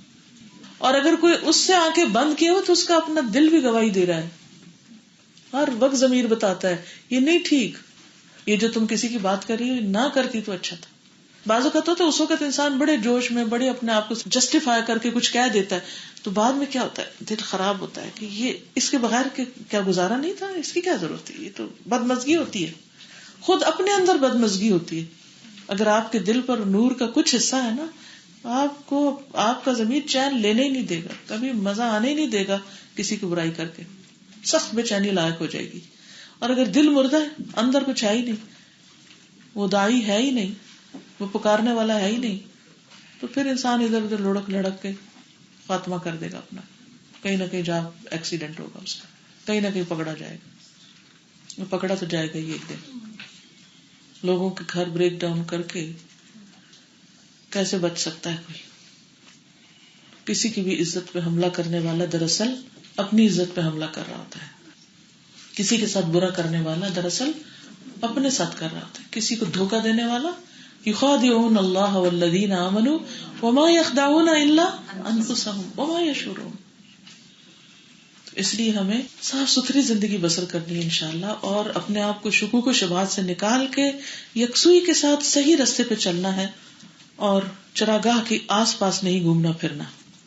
حدیث کے آخر میں آپ دیکھیے کہ نبی صلی اللہ علیہ وسلم فرماتے ہیں الا وان فی الجسد مضغۃ، دل کی بات ہے کہ سنو دل کے اندر گوشت کا ایک ٹکڑا ہے، اذا صلحت صلح الجسد کلہ، یہ ٹھیک ہوگا تو وہ اندر کا ضمیر بولے گا اور سارا معاملہ تب ٹھیک ہوگا، تب عزت دین بچے گا. واذا فسدت، اور اگر یہ بگڑا ہوا ہے، اس کا مزاج خراب ہے، وہ لائٹیں خراب ہیں، تو پھر کیا ہوگا؟ فسد الجسد کلہ، کیاس ہو جائے گا. الا وہی القلب، خبردار وہ دل ہے. تو اس لیے کرنا کیا ہے؟ دل کی اصلاح پہ کام کرنا ہے، اس کو صاف شفاف کرنا ہے، تزکیہ کا عمل کرنا ہے، اس کی بیماریاں دور کرنی ہے. دلوں کے لیے شفا کیا ہے؟ قرآن. تو اب آپ دیکھیے، الا خبردار سن لو، وَإِنَّا تاکیدی بات، بے شک، الا اور انا ڈبل تاکید ہے. خبردار انسان کے جسم میں گوشت کا ٹکڑا ہے، وہ ٹھیک ہے تو سب ٹھیک، وہ بگڑا تو سب بگڑ گیا، وہ خراب تو سب کچھ خراب. دل کو انسانی جسم میں یہی مقام حاصل ہے جیسے کسی ملک کے اندر، کسی سلطنت کے اندر کسی بادشاہ کو ہوتی. جب اس کا حاکم بگڑ جاتا ہے تو کیا ہوتا ہے؟ عوام بھی بگڑ جاتے ہیں. جب اوپر کا طبقہ بگڑتا ہے، لیڈرشپ بگڑتی، تو لوگ باقی سب بھی خراب ہو جاتے ہیں، کیونکہ ڈرتے نہیں، کیونکہ ان کو پتا ان کا لیڈر کرپٹ ہے. تو دل کرپٹ ہو تو باقی سارے عذاب بھی مستی کرتے ہیں، وہ بھی خراب ہوتے ہیں. اور بعض اوقات یہ ہوتا ہے کہ جب کرپٹ لیڈر ہوتا ہے تو باقی اس کی کوئی بات ہی نہیں مانتا، تو جب دل بگڑا ہوا ہوتا ہے تو باقی اعضاء اس کی سنتے ہی نہیں ہے. تو دل کو صاف رکھنا ہماری ذمہ داری ہے. ٹھیک ہے. اگر ہم چاہتے ہیں کہ شبہات سے بچیں تو اس کے لیے دو چیزیں ضروری ہیں، ایک قرآن و سنت کا مطالعہ اور دوسرے تزکیہ نفس، دل کو صاف رکھنا. اس پر کام کرنا ہوگا کیونکہ یہ دونوں ہمیں لیڈ کریں گے. عبداللہ ابن عمر کہتے ہیں کہ آپ صلی اللہ علیہ وسلم سے کہا گیا، اے اللہ کے رسول، لوگوں میں کون سا سب سے افضل ہے، سب سے اچھا کون ہے؟ آپ نے فرمایا صاف دل والا، صاف دل والا اور زبان کا سچا. لوگوں نے کہا زبان کے سچے کو تو ہم پہچانتے ہیں، لیکن صاف دل کون ہے؟ آپ نے فرمایا پرہیزگار، پاک صاف، جس کے دل میں نہ گناہ ہو، نہ بغاوت ہو، نہ خیانت ہو، نہ حسد ہو، کسی سے جیلس نہیں ہو، کوئی چپکے سے ڈنڈی نہیں مار رہا کہ ایسے چھپ چھپ کے کوئی غلط کام کر رہا ہو، اور نہ کوئی سرکشی ہو کہ یہ کیا، اب یہ بھی حکم آ گیا، اب یہ کرو یہ نہ کرو، اللہ رسول کے خلاف اس کے دل میں کوئی ایسی چیز نہ ہو، بلکہ ایکسپٹنس ہو. حذیفہ کہتے ہیں کہ میں نے رسول اللہ صلی اللہ علیہ وسلم کو یہ فرماتے ہوئے سنا ہے کہ فتنے دلوں پر ایک کے بعد ایک اس طرح آئیں گے جس طرح چٹائی کے تنکے ایک دوسرے کے ساتھ مسلسل اور آگے پیچھے ہوتے ہیں، جیسے آپ کے کپڑے بنے ہوئے ہیں ساتھ ساتھ. بس جو دل ان کے ساتھ خلط ملت ہو گیا، یعنی فتنوں کے اندر پڑ گیا، اس کے تانے بانے میں اور گھل مل گیا، تو اس میں ایک سیاہ نقطہ علامت کے طور پہ لگا دیا جائے گا، دل سٹیمپ کر دیا جائے گا کہ فتنے والا دل ہے. اور جس دل نے ان کا انکار کیا کہ نہیں مجھے ان فتنوں میں نہیں پڑنا اور انہیں برا سمجھا، تو اس میں نشانی کے طور پر سفید نقطہ لگا دیا جائے گا، یہاں تک کہ وہ فتنے 2 دلوں پر منحصر ہو جائیں گے. ایک سفید دل جو بالکل صاف شفاف ہے، تو آسمان اور زمین کے باقی رہنے تک کوئی فتنہ اسے نقصان نہیں دے گا، اس کے اندر جائے گا ہی نہیں. دوسرا دل جو مٹیالہ اور کالا ہے، مٹی کے برتن کی طرح جھکا ہوا ہوگا کہ وہ نیکی کو نیکی نہیں پہچانے گا، برائی کو برائی نہیں جانے گا، مگر وہ جو اس کا نفس پسند کرتا ہو وہ صرف وہی چیز دیکھے گا. یعنی فتنے تو موجود ہیں دنیا میں، ہر طرح کی باتیں اور خبریں اور لوگ موجود ہیں، تو جو انسان اپنے آپ کو ان سے بچائے گا تو وہ بچ جائے گا، اور جو ان کے اندر دلچسپی لے گا تو وہ اس میں پھنس جائے گا. اب دل کی اصلاح کا طریقہ کیا؟ پہلی بات تو یہی کہ دل کے ایک دھبے سے دل کی حفاظت کرنا. نبی صلی اللہ علیہ وسلم نے فرمایا گناہ دلوں پہ غلبہ پانے والا ہے. جب کسی مسلمان سے کوئی گناہ سرزد ہوتا ہے تو اس کے دل پر ایک سیاہ دھبا پڑتا ہے. اگر وہ توبہ استغفار کر لے تو دل پھر سے صاف اور روشن ہو جاتا ہے، ورنہ جتنے گناہ بڑھتے جاتے ہیں اتنا ہی زیادہ دل سیاہ ہوتا چلا جاتا ہے، حتیٰ کہ اس کے دل پر وہ زنگ چھا جاتا ہے جس کا ذکر قرآن مجید میں اللہ تعالیٰ فرماتے ہیں کلا بل ران علی قلوبہم ما کانوا یکسبون. کیا مطلب ہے اس کا؟ ہرگز نہیں، بلکہ ان کے دلوں کو زنگ لگ گیا ہے ان کرتوتوں کی وجہ سے جو وہ کرتے ہیں. تو گناہ اور برائیوں میں ملوث ہونا انسان کے دل کو زنگ آلود کر دیتا ہے، اور جب دل زنگ آلود ہوتا ہے تو اس کو نظر ہی نہیں آتا حق اور باطل کا فرق. جیسے آنکھیں بلر ہوں تو پتہ نہیں چلتا کہ کون سا رنگ ہے، یہ کون سا شخص ہے.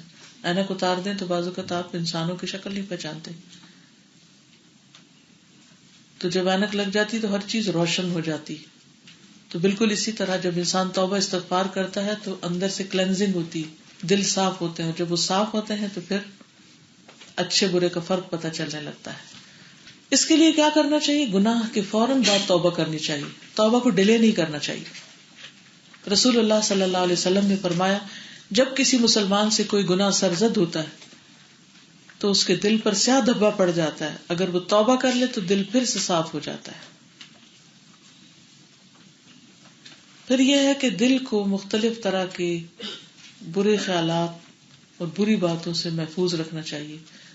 دل کو سلامت رکھنے کی فکر کرنی چاہیے، دنیا کی محبت سے، لوگوں کی نفرت سے، حسد سے، برے خیالات سے. قرآن مجید میں آتا ہے یوم لا ينفع مال ولا بنون الا من اتى اللہ بقلب سلیم. جس دن مال اور بیٹے کام نہیں آئیں گے مگر جو اللہ کے پاس سلامتی والا دل لے کر آیا. کوئی بتائے گا آپ میں سے کہ سلامت دل کون سا ہوتا ہے؟ قلب سلیم کا کیا معنی ہے ذرا بتائیے نا. جی، شرک سے پاک ہو، نفاق سے پاک ہو، جو غیر اللہ کی شدید محبت سے پاک ہو، یعنی محبت بھی ہو تو صرف اللہ کے لیے اور اللہ کی محبت کے تابع، شک و شبہ سے پاک ہو، یقین کے ساتھ اللہ کی اطاعت کرنے والا ہو. تو اس لیے بہت ضروری ہے کہ ہم اپنے دل کو مسلسل واچ کرتے رہیں، کیونکہ جنت انہی کے لیے ہے جو اللہ کے پاس قلب منیب لے کر آئیں گے، قلب سلیم لے کر آئیں گے. سورۃ قاف میں اللہ تعالیٰ فرماتے ہیں آیت نمبر 31 سے 34 تک کر دی جائے گی جو کچھ دور نہ ہوگی، آرام سے پہنچ جائیں گے اس میں. یہ ہے جس کا تم سے وعدہ کیا جاتا تھا. ہر اس شخص کے لیے جو بہت رجوع کرنے والا، یعنی غلطی ہونے کے بعد فوراً پلٹ آنے والا، خوب حفاظت کرنے والا کہ آئندہ نہیں، یہاں سے یہ پھسلن والا رستہ ہے، یہاں سے نہیں گزرنا. جو رحمان سے بن دیکھے ڈر گیا، اللہ کو دیکھا نہیں پھر بھی ڈرتا ہے، اور رجوع کرنے والا دل لے کر آیا، اس میں سلامتی کے ساتھ داخل ہو جاؤ، یعنی جنت میں۔ یہی ہمیشہ رہنے کا دن ہے، ان کے لیے جو وہ چاہیں گے وہ اس میں ہوگا۔ جنت میں ہر خواہش پوری ہو جائے گی، کیونکہ دنیا میں روک روک کے رکھا تھا اپنے آپ کو، اور ہمارے پاس مزید بھی ہے، یعنی اللہ کا دیدار بھی ہے۔ تو اس لیے بہت ضروری ہے کہ ہم اپنے دلوں کی حفاظت کریں، اپنے دلوں کو صاف رکھیں۔ گناہوں کے دھبے لگ جائیں تو فوراً دھونے کی کریں، دلوں کو سخت نہ ہونے دیں۔ اور کیا کریں؟ مشکلات میں اللہ کی طرف رجوع کریں، کیونکہ انسان کے اوپر جب مشکل آتی ہے، غم آتا ہے، دکھ یا تکلیف آتی ہے، تو فوراً شیطان ہمدردی کرنے پہنچ جاتا ہے اور اللہ تعالیٰ سے بدگمان کرنے لگتا ہے، اور اس طرح انسان تکلیف کے آنے کے بعد اللہ سے دور ہو جاتا ہے۔ تو اس لیے بہت ضروری ہے کہ اس سے محفوظ رہیں۔ قرآن مجید میں آتا ہے سورۃ الانعام 43، فَلَوْلَا إِذْ جَاءَهُمْ بَأْسُنَا تَضَرَّعُوا وَلَكِنْ قَسَتْ قُلُوبُهُمْ وَزَيَّنَ لَهُمُ الشَّيْطَانُ مَا كَانُوا يَعْمَلُونَ۔ پھر جب ان پر ہمارا عذاب آیا تو وہ کیوں نہ گڑ گڑائے، مگر ان کے دل سخت ہو گئے، اور جو کام وہ کر رہے تھے شیطان نے انہیں وہی کام خوبصورت بنا کر دکھا دیے۔ تو اس لیے وہ مصیبت اور آزمائش کے وقت اللہ کے قریب آنے کی بجائے اور دور ہو گئے۔ پھر دل کی درستگی کے لیے زبان کا درست ہونا بہت ضروری ہے، زبان کی اصلاح، زبان کی درستگی۔ انس بن مالک کہتے ہیں کہ رسول اللہ صلی اللہ علیہ وسلم نے فرمایا، کسی آدمی کا ایمان درست نہیں ہوتا یہاں تک کہ اس کا دل درست ہو، اور اس کا دل درست نہیں ہوتا یہاں تک کہ اس کی زبان درست ہو جائے۔ یعنی اگر کوئی شخص جھوٹ، چغلی اور دوسروں کے ساتھ غلط قسم کے ہنسی مذاق، فحش باتیں اور اللہ سبحانہ و تعالیٰ کی ناراضگی کے کلمات بولتا ہے، تو پھر ایسا شخص، اس کا دل بگڑ جاتا ہے، اور جب دل بگڑ جاتا ہے تو پھر حلال و حرام کی تمیز مٹ جاتی ہے۔ تو اللہ کی طرف رجوع اور دل کو آفات سے بچانا، گناہ پر فوراً توبہ استغفار، اور زبان کی درستگی۔ دو چیزیں دل کو بہت سخت کرتی، کثرت کلام اور کثرت طعام، بہت کھانا یا کھانے کی فکر رکھنا اور زیادہ بولنا۔ نبی صلی اللہ علیہ وسلم نے فرمایا، کفر اور فسق اور دل کی سختی ان میں ہے جو جانوروں کو چراتے وقت چیختے چلاتے ہیں۔ تو گھر میں بھی بچوں پہ بہت چیخنا چلانا یہ بھی اچھی عادت نہیں، یہ شوہر کے ساتھ چیخنا چلانا، یہ کسی سے بھی ذرا اختلاف ہو تو انسان بدتمیزی اور چیخنے پر اتر آئے، اس سے بھی دل سخت ہوتا ہے۔ فرمایا، یہ گھوڑے اور اونٹوں والے ہیں جنہیں شیطان بہکاتے ہیں جب اونٹوں کے پیچھے سوار ہوتے ہیں، یعنی ان کو مارتے پیٹتے اور شور مچاتے ہوئے جاتے ہیں۔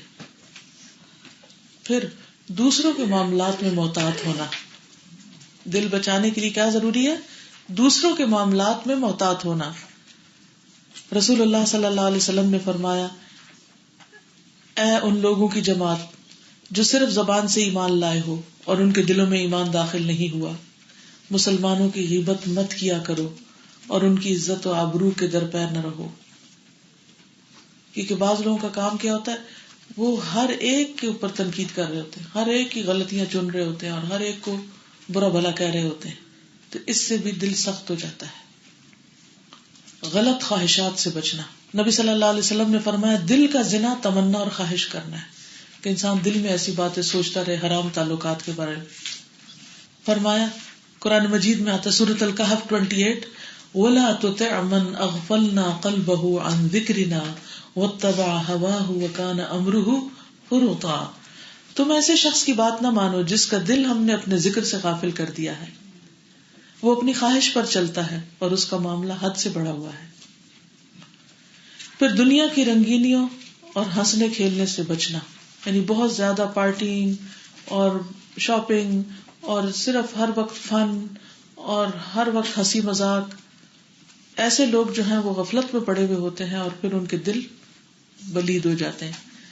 قرآن مجید میں آتا ہے، ذَلِكَ بِأَنَّهُ مُسْتَحَبُّ الْحَيَاةَ الدُّنْيَا عَلَى الْآخِرَةِ وَأَنَّ اللَّهَ لَا يَهْدِي الْقَوْمَ الْكَافِرِينَ أُولَئِكَ الَّذِينَ طَبَعَ اللَّهُ عَلَى قُلُوبِهِمْ وَسَمْعِهِمْ وَأَبْصَارِهِمْ وَأُولَئِكَ هُمُ الْغَافِلُونَ۔ یہ اس لیے کہ انہوں نے آخرت کے مقابلے میں دنیا کی زندگی کو پسند کیا. اسی لیے آپ دیکھیں کہ جو لوگ بہت مٹیریلسٹک اپروچ رکھتے ہیں لائف کے بارے میں، وہ دین کی بات سمجھتے ہی نہیں کچھ. اگر آپ انہیں سمجھانے کی کوشش بھی کریں تو ان کو نہیں اندر جاتی. یہی لوگ ہیں، اور اللہ کفر کرنے والوں کو سیدھی راہ نہیں دکھاتا. یہی لوگ ہیں جن کے دلوں، کانوں اور آنکھوں پر اللہ نے مہر لگا دی ہے. یہی لوگ غفلت میں پڑے ہوئے ہیں. آپ کو یہ سمجھ نہیں آتا کدھر سے اپروچ کریں، کہاں سے شروع کریں، اسلام کی دعوت کہاں سے دیں، کیونکہ وہ زمین و آسمان کے فاصلے ہیں کہ سمجھنے کا نام نہ لیں. اور یہ اس وجہ سے کہ وہ پورے کے پورے دنیا میں کھوئے ہوئے ہیں. سارا دن 24 آورز ان کی پوری توجہ صرف دنیا کی طرف ہے. ان کی زندگی میں کوئی روحانیت نہیں، کوئی اسپرچولیٹی نہیں، لہذا ان کو یہ باتیں سمجھ بھی نہیں آتی. اسی طرح بہت زیادہ ہنسنے سے منع کیا گیا ہے.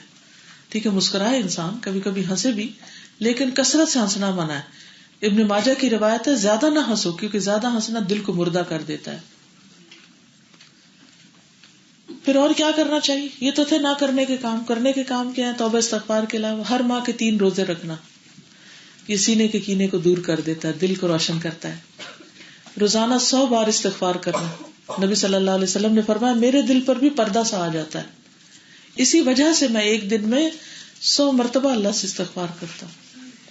تو اگر کوئی چاہتا ہے کہ اس کا ہارٹ کلین ہو تو کیا کرے؟ کثرت سے استغفار کرے. اب آپ کوئی ٹائم ایک مقرر کر لیں، چاہے واک کرتے وقت، چاہے کوکنگ کرتے وقت، یا کوئی بھی، یا ویسے ہی بیٹھ کے گن کے 100 بار استغفار. اور اس میں اگر زیادہ وقت نہ بھی ہو تو استغفر اللہ استغفر اللہ استغفر اللہ، اللہ مجھے معاف کر دے، استغفر اللہ، اللہم اغفر لی، اللہم اغفر لی، یا اللہ تو بخش دے، یا اللہ بخش دے، یا اللہ درگزر فرما، یا اللہ معاف کر دے. ٹھیک ہے، کیونکہ ہم جو نا استغفر اللہ استغفر اللہ استغفر اللہ استغفر اللہ کیسی رٹ لگا کے 100 کی تسبیح کر کے رکھ دیتے ہیں، کچھ پتہ نہیں ہوتا. نہیں، کبھی استغفر اللہ کہیں، کبھی اللہم اغفر لی کہیں کہ اللہ تو بخش دے، اللہ پلیز فارگیو می، اللہ تو مجھ پہ رحم کر. تو اس طرح کر کر کے کہیں گے تو آپ دیکھیے تو صحیح کس طرح دل نرم ہوتا ہے، ایک دم چینج آئے گا آپ میں. لیکن بول کے، دل لگا کے، اکیلے میں اللہ سے باتیں کر کے کہیے. پھر دل کی ثابت قدمی کے لیے دعائیں بھی کریں. یہ نہیں کہ ایک دن آپ نے استغفار کی، آپ کے آنسو بھی نکلے، آپ کا دل ہلکا ہو گیا اور اگلے دن تک ویسا ہی رہے گا. نہیں، اگلے دن پھر پردہ آئے گا، پھر کوئی غلطی ہوگی، پھر کوئی بوجھ آ جائے گا، پھر اگلے دن پھر اس کو دھونا ہے. جیسے روز منہ دھوتے ہیں نا، یہ تھوڑی کہتے کل دھویا تھا نا، کیا لگا ہوا؟ کچھ بھی نہیں لگا ہوا. کیا لگا ہوتا بتائیے تو صحیح، کیوں دھوتے ہیں صبح صبح؟ فریش ہوتے ہیں، فریش کرتے ہیں. کمپیوٹر بھی ریفریش کرتے ہیں، اپنے آپ کو بھی فریش کرتے ہیں، لیکن دل کی خبر نہیں ہوتی ہمیں کہ اس کو بھی ریفریش کرنا ہے. وہ نہ لگ کے بھی کچھ اندر ہی کے ڈیڈ سیل وہ انسان کے اوپر جم جاتے ہیں اور وہی اس کو اریٹیٹ کر رہے ہوتے ہیں. 2 دن نہ نہائے تو کیا ہوتا ہے؟ اتنا عجیب سا حال ہو جاتا ہے. بالوں میں کنگھی نہ پھیرے تو کیا ہوتا ہے؟ گھر کی ڈسٹنگ نہ کرے، کچھ نہیں، کارپیٹ پہ کیا ہے، کچھ نہیں. لیکن اگر آپ نے ہوور نہیں کیا تو کیا ہوگا؟ اس کے چھوٹے چھوٹے ذرے اٹھ کے آپ ہی کی آنکھوں اور ناک میں آ رہے ہوں گے. آپ کو خود ہی فیل ہوگا کہ فضا فریش نہیں ہے، گھر فریش نہیں ہے، اسمیل سی ہے. تو یہی حال دل کا ہے، اس کو بھی روز دھونے کی ضرورت. ایک دن ایک دفعہ کر کے پھر اگلی دفعہ استقامت کی دعا اور پھر دوبارہ دھونا، بار بار صاف کرنا. نبی صلی اللہ علیہ وسلم کثرت سے دعا مانگتے تھے، یا مقلب القلوب ثبت قلبی علی دینک، اے دلوں کے الٹ پلٹ کرنے والے میرے دل کو اپنے دین پہ جما دے. حضرت انس کہتے ہیں ایک دفعہ ہم نے عرض کیا، یا رسول اللہ صلی اللہ علیہ وسلم، ہم آپ پر اور آپ کی تعلیمات پر ایمان لائے ہیں، کیا آپ کو ہمارے متعلق کسی چیز کا خطرہ ہے کہ ہم بدل جائیں گے؟ آپ نے فرمایا ہاں، کیونکہ دل اللہ عز و جل کی 2 انگلیوں کے درمیان ہے، وہ جیسے چاہتا ہے اسے بدل. تو بار بار اللہ کو پکارنا چاہیے، اللہ میرا دل نہ بدلنا، یعنی برائی کی طرف نہ مائل، غلط کام کی طرف نہ جائے، دل الٹ نہ جائے. کبھی نہ سوچے کہ ایک دفعہ قرآن پڑھ لیا ہے یا نیک بن گئے یا حج کر آئے ہیں یا اور کوئی بڑا کارنامہ کیا ہے تو اب میرا دل بڑا اچھا ہے، اب میں جو دل بھر کے دنیا میں پھروں گھوموں. نہیں، وہ دوسرے دن پھر پیچھے جانے لگے گا، پھر پکڑے اس کو، پھر پکڑے. یہ اسٹرگل یعنی سب سے بڑا جہاد اپنے نفس سے، یعنی جو روز کرنا پڑتا ہے، مرتے دم تک یہ اسٹرگل جاری رہے. ربنا لا تزغ قلوبنا بعد إذ هديتنا وهب لنا من لدنك رحمة إنك أنت الوهاب. اے ہمارے رب ہدایت دینے کے بعد ہمارے دلوں کو ٹیڑھا نہ کرنا. ٹیڑھا کیا ہے کہ اللہ کی طرف مائل ہونے کے بجائے دل اور چیزوں کی طرف مائل ہو جائے اور اللہ کی طرف واپس آنے کو دل نہ کرے. اور اپنے پاس سے ہمیں رحمت عطا فرما, بلا شبہ تو ہی سب کچھ عطا کرنے والا ہے.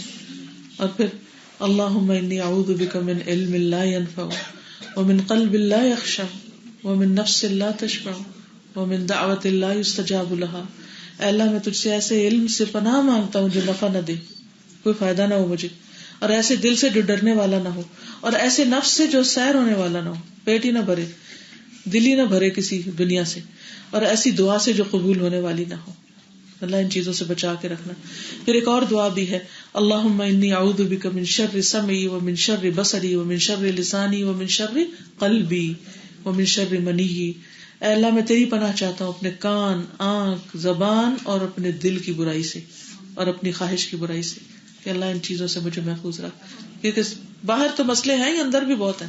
اور اس کے ساتھ اللہم اجعل فی قلبی نورا, اللہ میرے دل میں نور پیدا کر دے تاکہ میں اچھا برا دیکھ سکوں. اور پھر اللہم اہد قلبی وسدد لسانی واسلل سقیمۃ قلبی, اللہ میرے دل کو رہنمائی عطا کر, میری زبان کو درستگی عطا فرما, اور میرے دل کے کینے کو دور کر. تو یہ دعائیں آپ نے مانگنی ہے, قرآنی اور مسنون دعائیں آپ کے پاس ہوں گی, ان میں یہ دعائیں لکھی ہوئی ہیں. کوشش کیا کریں ریگولر بیسس پر ہر روز کچھ نہ کچھ دعائیں ان میں سے مانگتے رہیں. اور اپنی اگر ایک جگہ مقرر کریں نا, وہاں کتاب رکھی ہوئی, جب وہاں جائیں تو اس وقت کھول کے آپ چند اگلی دعائیں پڑھ لیں ہر روز. رات کو سوتے وقت بھی ہو سکتا ہے, دن کو بھی کسی طرح. اسی طرح نماز میں بھی جو دعا آتی ہے نا, اللہم باعد بینی وبین خطایای کما باعدت بین المشرق والمغرب, اللہم نقنی من الخطایا کما ینقی الثوب الابیض من الدنس, اللہم اغسل خطایای بالماء والثلج والبرد. اللہ میرے اور میری خطاؤں کے درمیان اتنی دوری کر دے جتنی تو نے مشرق و مغرب کے درمیان رکھی. میرے دل کو خطاؤں سے صاف کر دے جیسے سفید کپڑے کو میل سے صاف کرتا ہے. اللہ میرے دل کو برف اور اولے کے پانی سے دھو دے کہ یہ بلائیں مجھے نہ چمٹے, تاکہ میرا دل جو محفوظ رہے اور میں تیرے راستے پہ بھاگتی چلی جاؤں. چلیے مجھے آپ جواب بتائیے کہ کتنے قسم کی چیزیں ہیں؟ 3 طرح کی چیزیں. کون کون سی؟ حلال, حرام اور مشکوک شبہ والی. حلال اور حرام کا تو پتہ ہے, لیکن شبہ والی چیز ہو تو کیا کرنا چاہیے؟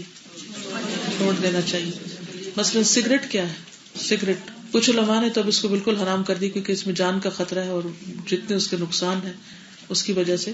لیکن اگر آپ یہ سمجھتے کہ حرام نہیں بھی تو شبہ والی تو لازمن, تو اس لیے کیا کرنا چاہیے؟ اسموکنگ چھوڑ دینی چاہیے.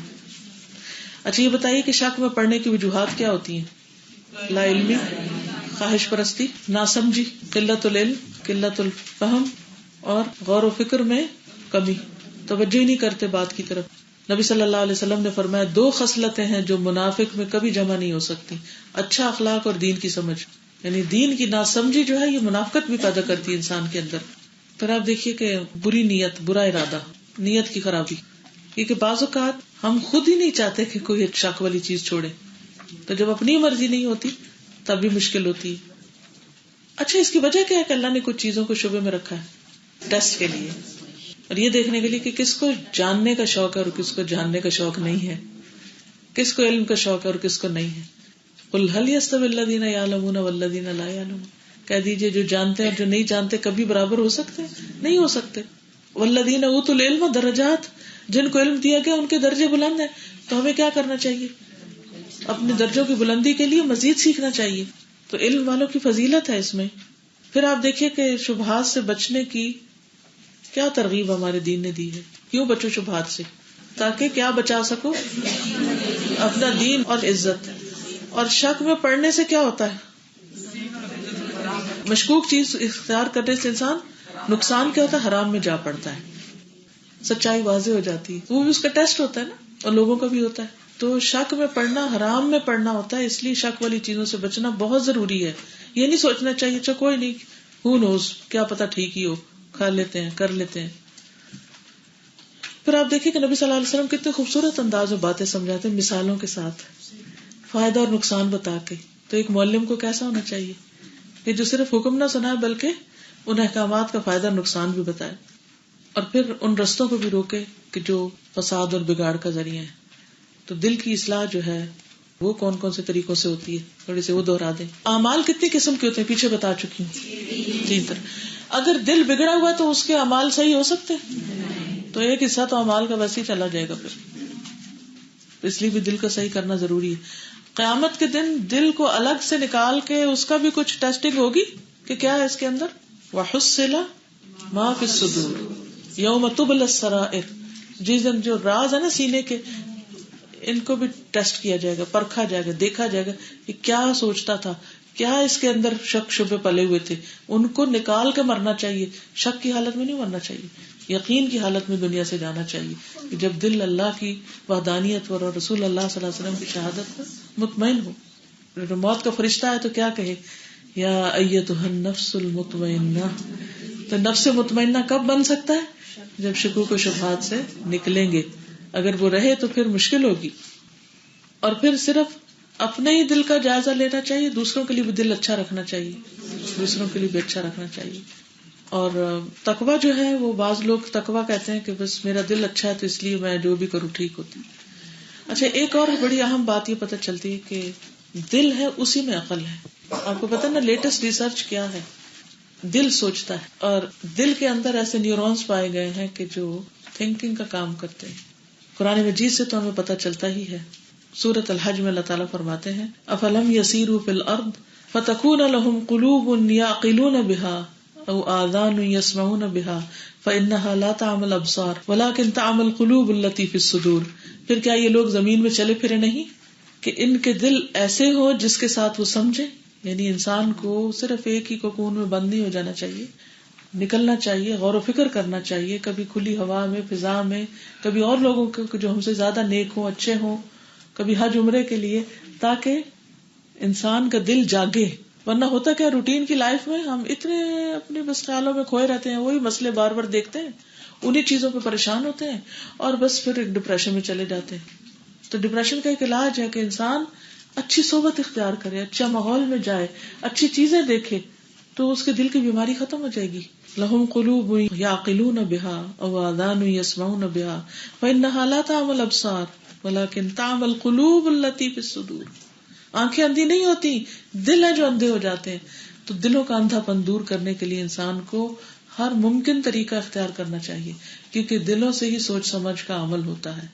تو اللہ تعالیٰ ہمارے دلوں کو جگا دے، روشن کر دے، ثابت قدم رکھے، محفوظ کرے، پاک کر دے.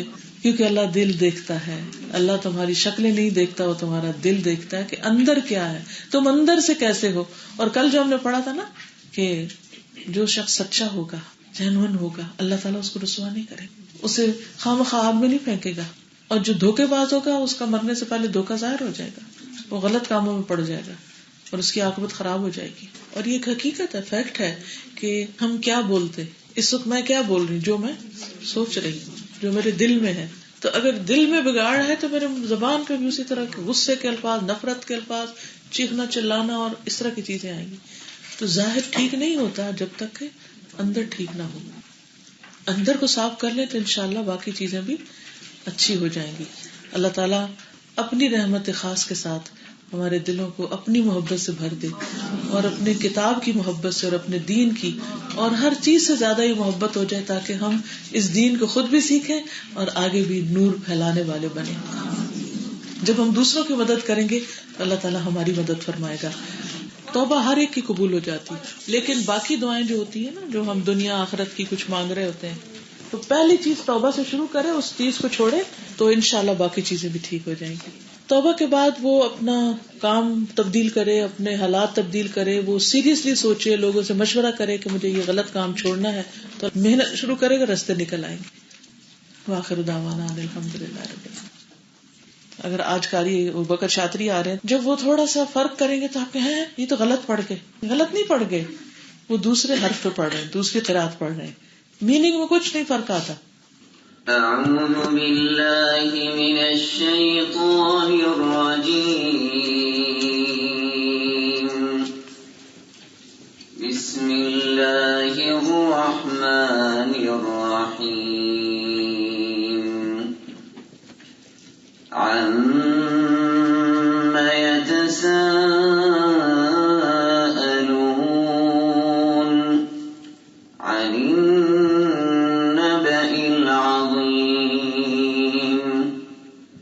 الذي هم فيه مختلفون كلا سيعلمون ثم كلا سيعلمون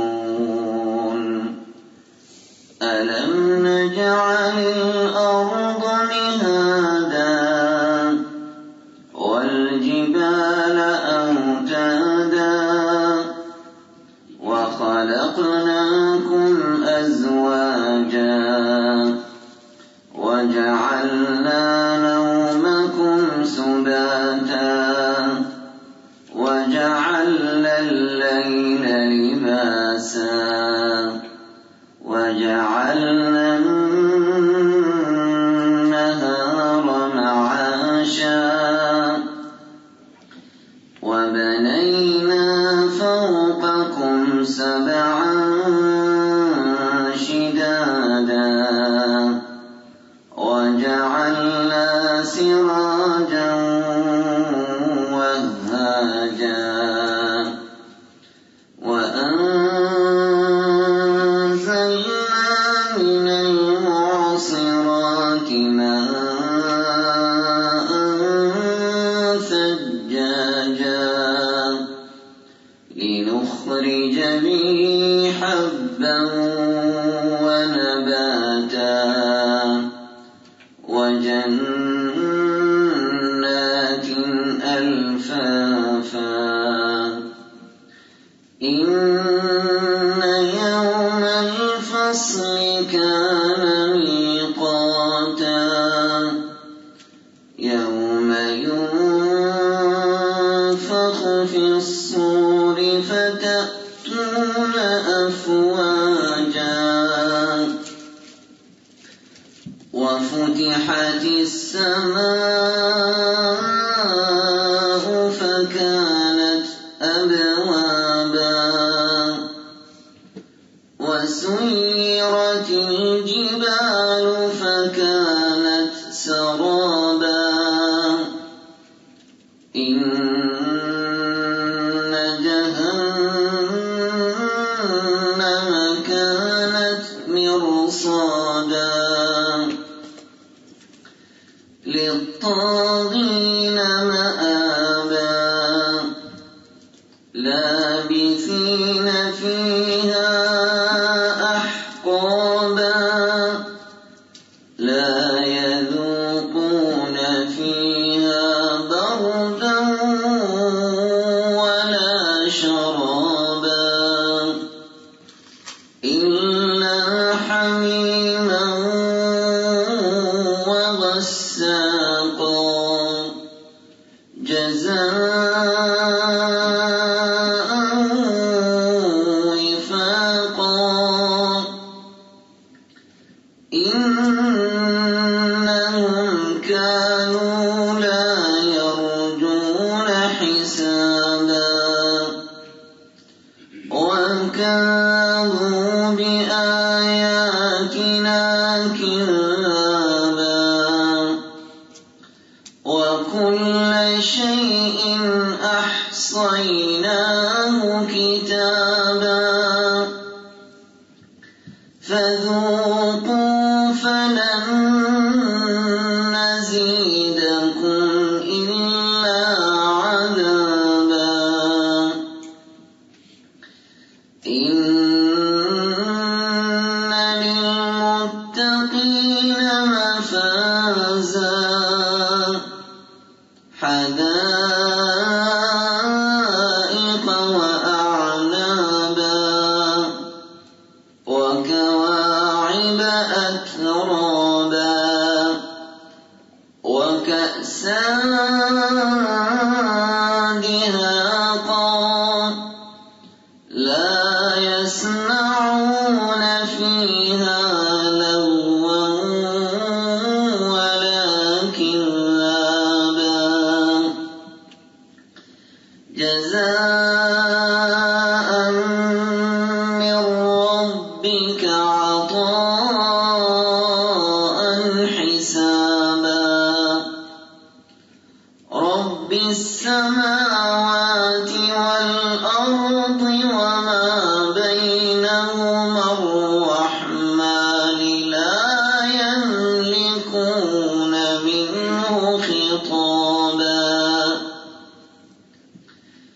يوم يقوم الروح والملائكة صفا لا يتكلمون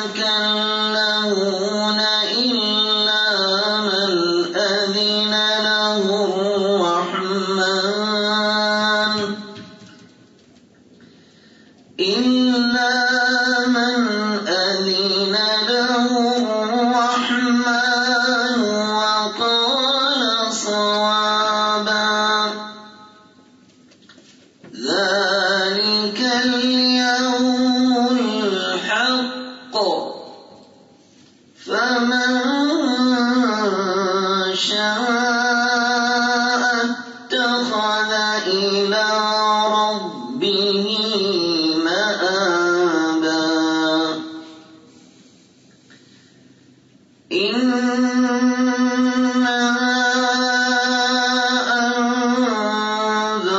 أنذرناكم عذابا قريبا يوم ينظر المرء ما قدمت يداه ويقول الكافر